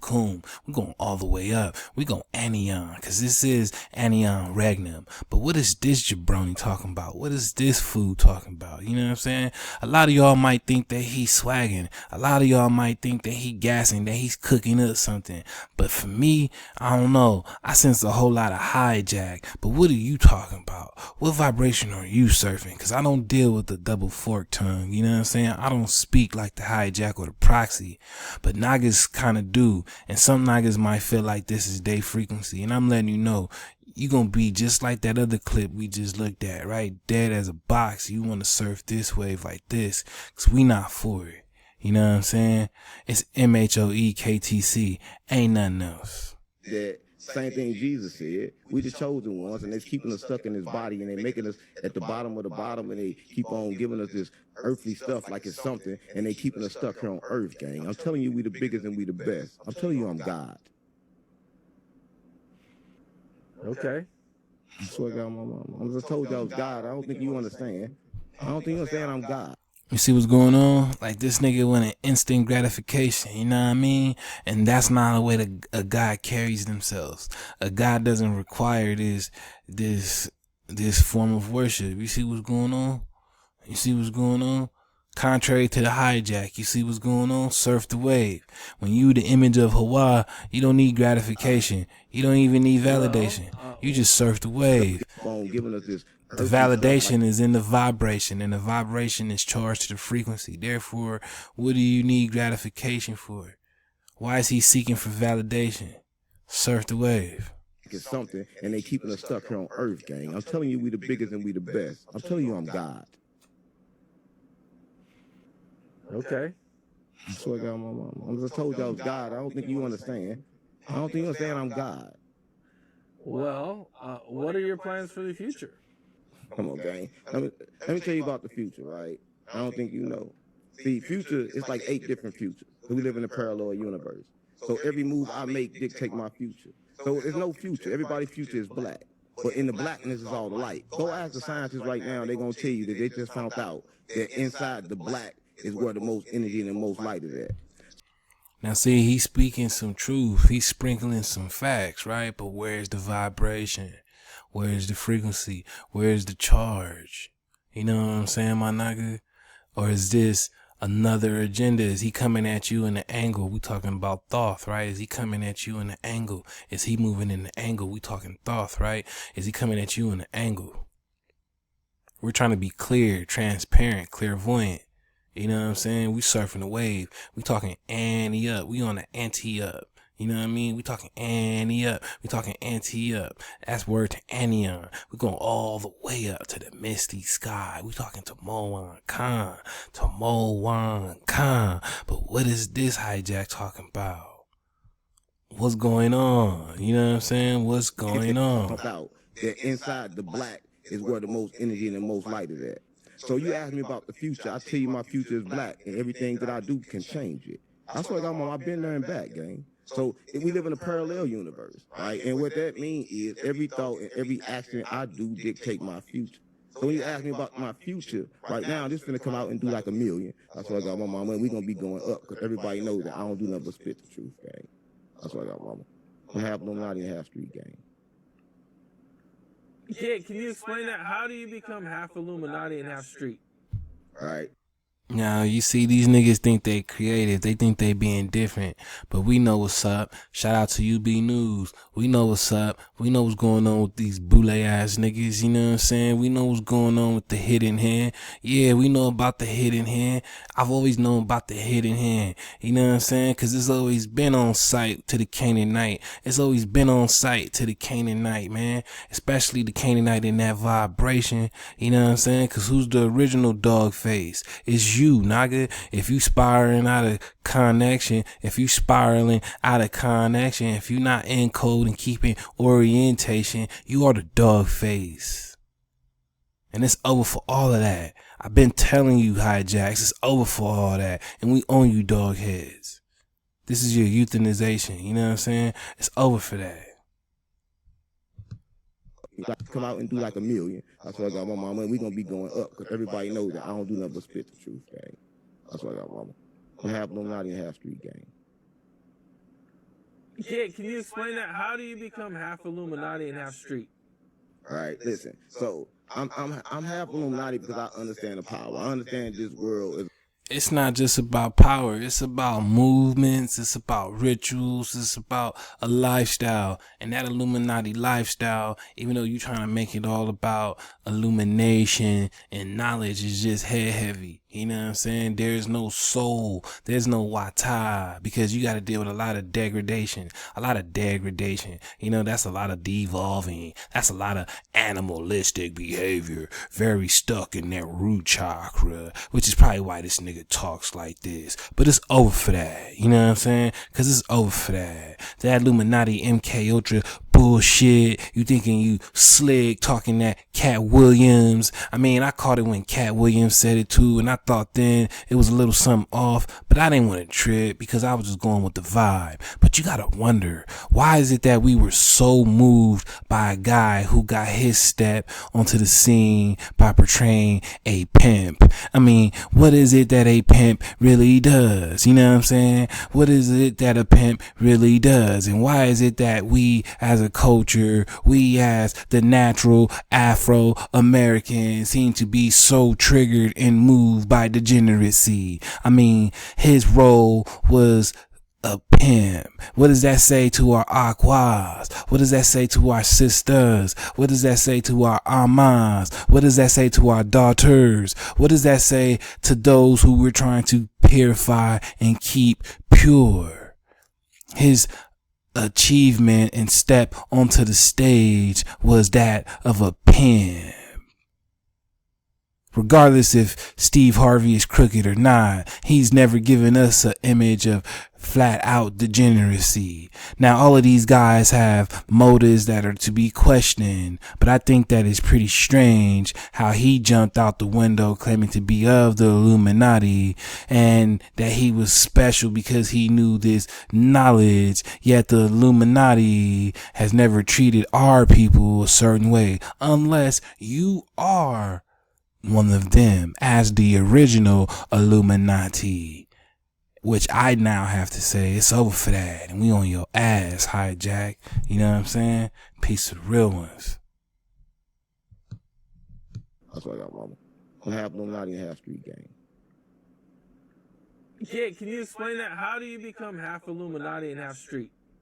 All right, listen. So I'm half Illuminati because I understand the power. I understand this world is a simulation, and that what we live in today is really not a world, right? But I'm street because I'm from the streets, and it's hard for me to kind of like understand this because I want to use my physical so much. But now I understand it's not a physical world, and I don't try to use my physical as much. But I'm half Illuminati and half street because good is bad, right? And bad is good. Right? When Jesus came from the bad people, and he told the bad people you were good, right? So when Paul, who was really Saul, he was a killer, he was a murderer, he was just like me. And Jesus turned him good. That's what it told y'all there, that bad is good, but y'all still didn't understand. And then the second thing that Jesus said, I mean, he quoting the hell out of this hijack. You see what I'm saying? But he want to talk this Illuminati crap. What's going on? Because that's not even what this so-called, that's not even what this so-called character said. Jesus, he never said none of this shit this nigga's talking about. What's really going on? You gotta watch out for that forked tongue. You know what I'm saying? But we gonna breathe that Dracon fire on them, man, because it's over for all that. I saw your comments. They act like I don't understand the Bible. I read the Bible. I wrote it. I swear to God, mama. I wrote it just like you wrote it. But they don't understand, right? They don't understand the message. And he just really told us who he is by saying that, you know what I'm saying? Because only Freemasons claim that they write Bibles. Only Freemasons claim that they write Bibles. Ain't nobody else really concerned about a Bible, because a Bible's only written to what? Program. So only Freemasons brag about writing Bibles. I heard a 16-year-old brag about writing a Bible. A 16-year-old was bragging about writing a Bible. Surf the wave. Understand this, because I want to use my physical so much. But now I understand it's not a physical world. And I don't try to use my physical as much. But I'm half Illuminati and half street, because good is bad, right? And bad is good, right? When Jesus came from the bad people. And he told the bad people you were good, right? So when Paul, who was really Saul, he was a killer. He was a murderer. He was just like me. And Jesus turned him good. That should have told y'all there that bad is good, but y'all still didn't understand. And then the second thing that Jesus said, I saw your comments, they act like I don't understand the Bible. I read the Bible. I wrote it. I swear to God, mama. I wrote it just like you wrote it. But they don't understand, right? They don't understand the message with Jesus. Jesus was coming to tell everybody that you are God. And the first Bible was written by the devil. That's what he was trying to tell everybody, and they ain't believe it. They ain't understand. He kicked over the church, kicked over everything, because the first Bible was written by the devil. This world is controlled and owned by the devil. I swear to God, mama. But y'all don't know that the devil is good. You see what I'm saying? Fork tongue activity, man. You gotta really know what wave you surfing. You gotta really know what wave you surfing, because that's some shit that the Illuminati would say, right? The devil's really the devil, but he's also really good. It's over for that. We only talking pure water. Hawaii. We on to the next one. Max A-Hop to the tribes. How's it going? All right, we see what it say, right? It says important. What? Let me see. On TikTok family. It says important message. I wish I can. There you go. Get this out the way. Important message to our indigenous brothers and sisters from my dream I had last night. Our ancestors. Now, Pete, you see what's going on. All right. You see what's going on. You see what's going on. Now, pay attention to the vibration of his message in comparison to what we just listened to.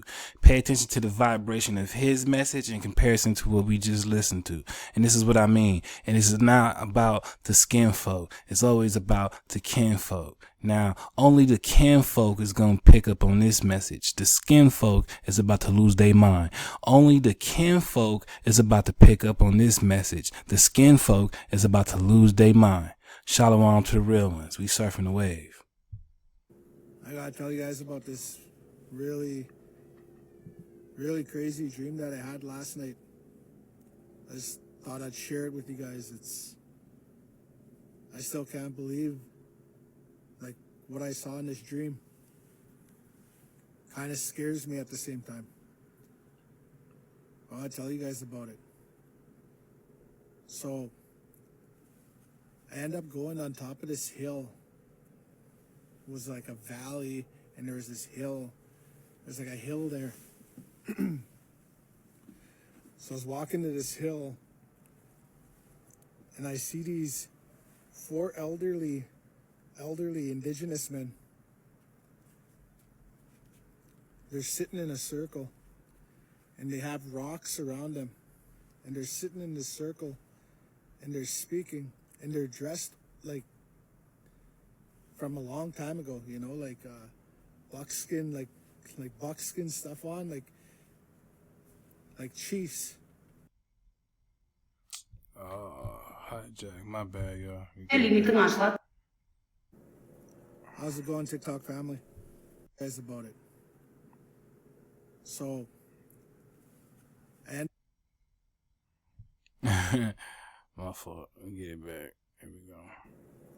How's it going, TikTok family? Guys about it. So I end up going on top of this hill. It was like a valley, and there was this hill.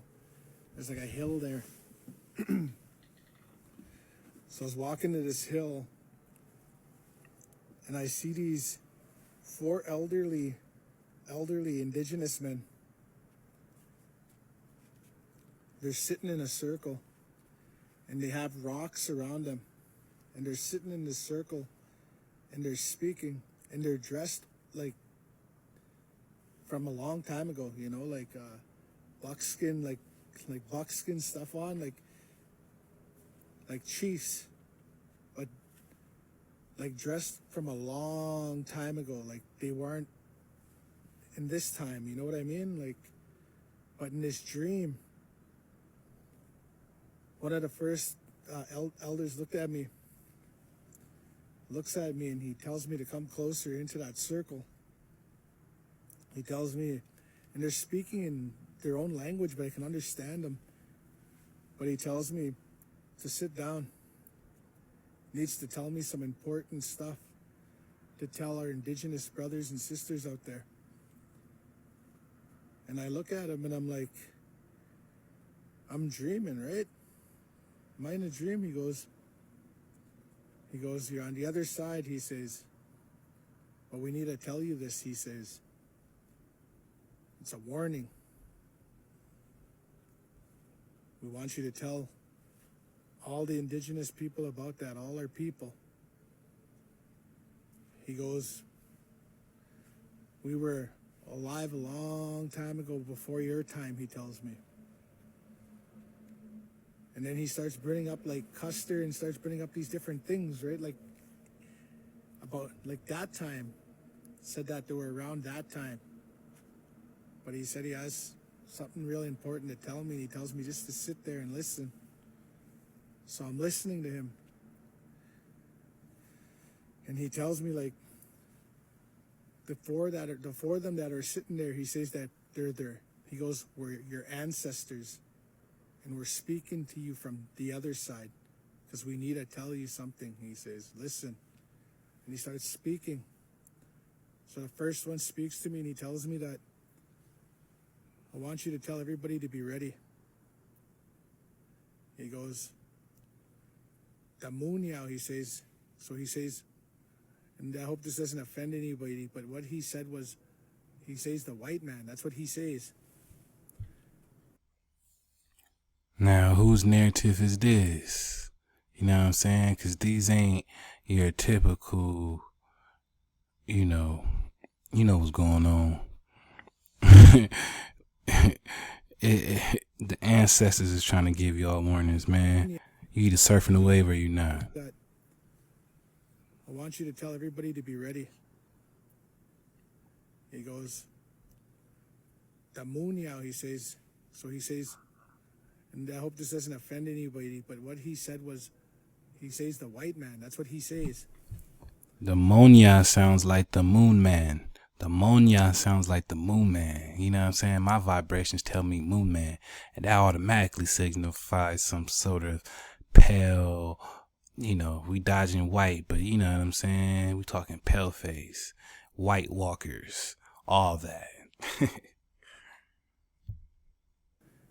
That's what he says, and he's not just referring to all of you, nothing like that. If you're watching this, it's nothing to offend you. It's, for me, I take it as like it's some people, right? That's what I think.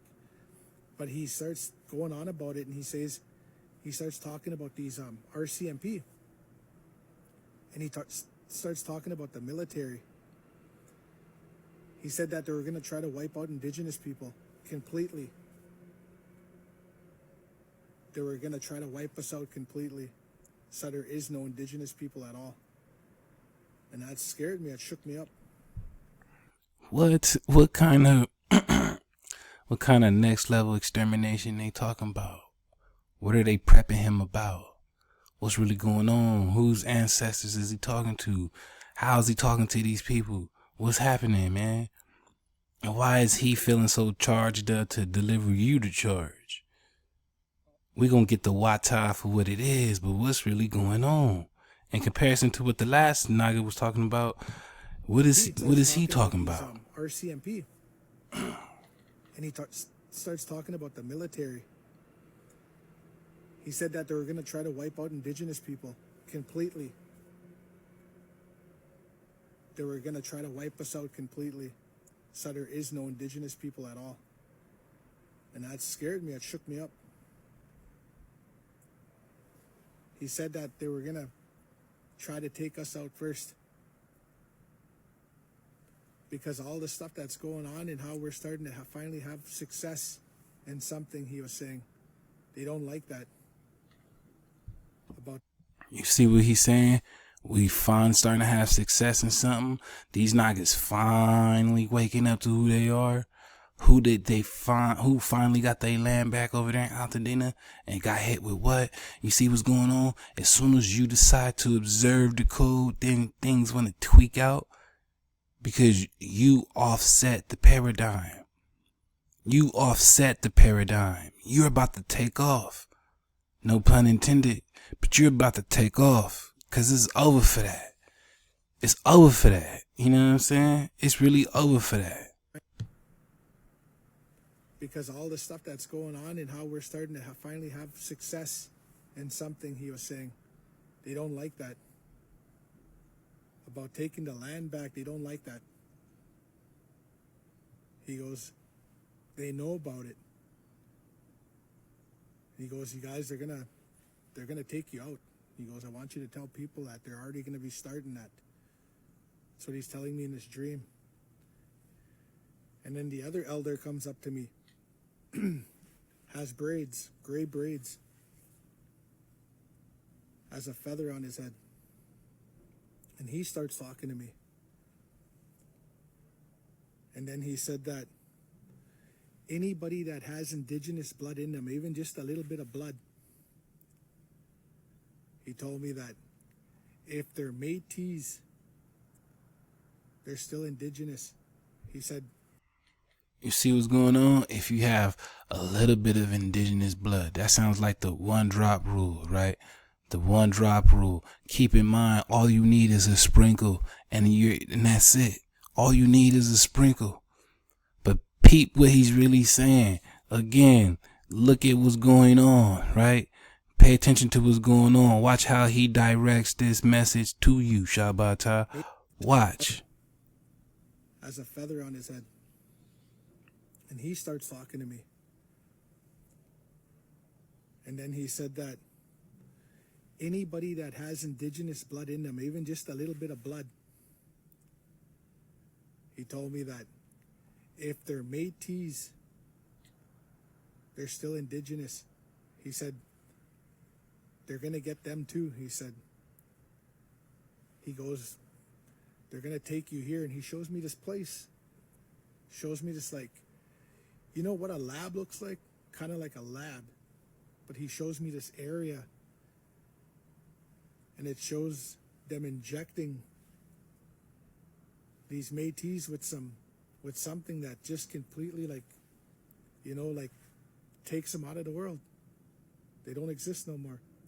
And I see them doing this to children too. And they hear them talking and they say, we're going to get every last one of them. So there's no indigenous blood, no bloodline. They're going to try to wipe it out. Kind of like how dinosaurs were extinct, that's what they're going to try to do. That's what he was basically telling me. And that third elder, he just told me, be ready. I want you to tell everybody that some of these RCMP will just be coming in houses. He says, our military, he says, they'll be coming out and they'll be taking out indigenous people. They'll be taking you out of your homes. He says, be ready. This is a warning, he says. That time's come. He goes, be ready to fight. That's what he says. And he starts like yelling about it, you know, yelling at me about it. Be ready, you know, like telling me, be ready for it. And that fourth elder, that fourth elder has a pipe. And I told y'all that we was ready, right? I told y'all that we was ready in that Kane series, right? In that Kane drop. The Nagas think that it's a game. And now that I'm playing this all back, I'm a little flabbergasted digesting this in real time.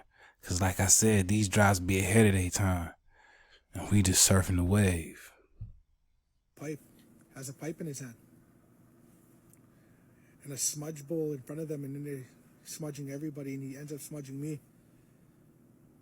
And he says he's praying. He's praying that our people's minds wake up. And he said, a lot of our people are lost. He starts mentioning all this stuff, social media, everything. He just starts talking about everything. He says that our own people are fighting each other, he says. You hear what's going on? Our own people are fighting each other. You hear what's going on? Now, only we know what's going on with that. These ether wars. Only we know what's going on with that, right? These ether wars. But it's over. We all indigenous, right? If we all indigenous, it's over for that. Like he starts like, it's time to tribe up. It's over for that. Me about it. Be ready, like telling me, be ready for it. And that fourth elder, has a pipe in his hand. And a smudge bowl in front of them, and then they're smudging everybody, and he ends up smudging me. And he says he's praying. He's praying that our people's minds wake up. And he said, a lot of our people are lost. He starts mentioning all this stuff, social media, everything. He just starts talking about everything. He says that our own people are fighting each other, he says. That's not where the fight is, he says. And he says, every color in the world, he goes, we're all connected, we're one. But this government, he says, this government is going to try to wipe the native people out first. And the people that are... And your native people are your natural people. And your natural people are your indigenous people. And your indigenous people are your autochthonous people. And your autochthonous people were created from nature. And nature is the act of Hawa. That which is produced by Hawa. Within Hawa. You hear what's going on? We're all connected, we're one. But this government, he says, this government is going to try to wipe the native people out first. And the people that are supporting them will be wiped out with them. That's what he was saying. And I was like, that's crazy. Like, is that really going to happen? He goes, it's going to be starting soon. He says it will be happening, and I want you to warn everybody about it. But he goes, everybody united, that whoever unites with the indigenous people, they will be stronger together. We only talking anion, you know what I'm saying? Cause union is really anion, you know what I'm saying? Swear to the tribe, man. Swear to the tribe. We talking anion is union, you know what I'm saying? To the tribe putting that together. We talking Wick News on them. We surfing the wave though. We surfing the wave. You know what I'm saying? Let's get this water. That's what he was saying. And I was like, that's crazy. Like, is that really going to happen? He goes, it's going to be starting soon. He says it will be happening, and I want you to warn everybody about it. But he goes, everybody united, that whoever unites with the indigenous people, they will be stronger together. He goes, with our people. We will protect the ones that need to be protected, he said. He goes, if it's necessary, we'll protect the ones that need to be protected. And he says, a lot of us will turn to the mountains where they can't find us because the mountains will hide us. And that's what he says. And he goes, I want you to warn everybody about that. Well, you can take this as your warning right now, Shabbatai, because we've been surfing the wave and we've seen all kind of signs and signals. It's just a pure water flow. Max A high to the tribe. Everybody about it. But he goes, everybody united, that whoever unites with the indigenous people, they will be stronger together. He goes, with our people. We will protect the ones that need to be protected, he said. He goes, if it's necessary, we'll protect the ones that need to be protected. And he says, a lot of us will turn to the mountains where they can't find us because the mountains will hide us. And that's what he says. And he goes, I want you to warn everybody about that. You know, that, like I said, this dream shook me up. I was telling my wife about it. But please share this video. You know, this is one of my strongest dreams I've ever had, you know, like crazy vision, man. Crazy. We got to be strong and be ready, you guys, for whatever's coming. Love one another. You know, like, don't fight one another, because we're going to need each other in the end. That's my story, my dream. I hope you guys share it. And, you know, it's a crazy warning. Take care.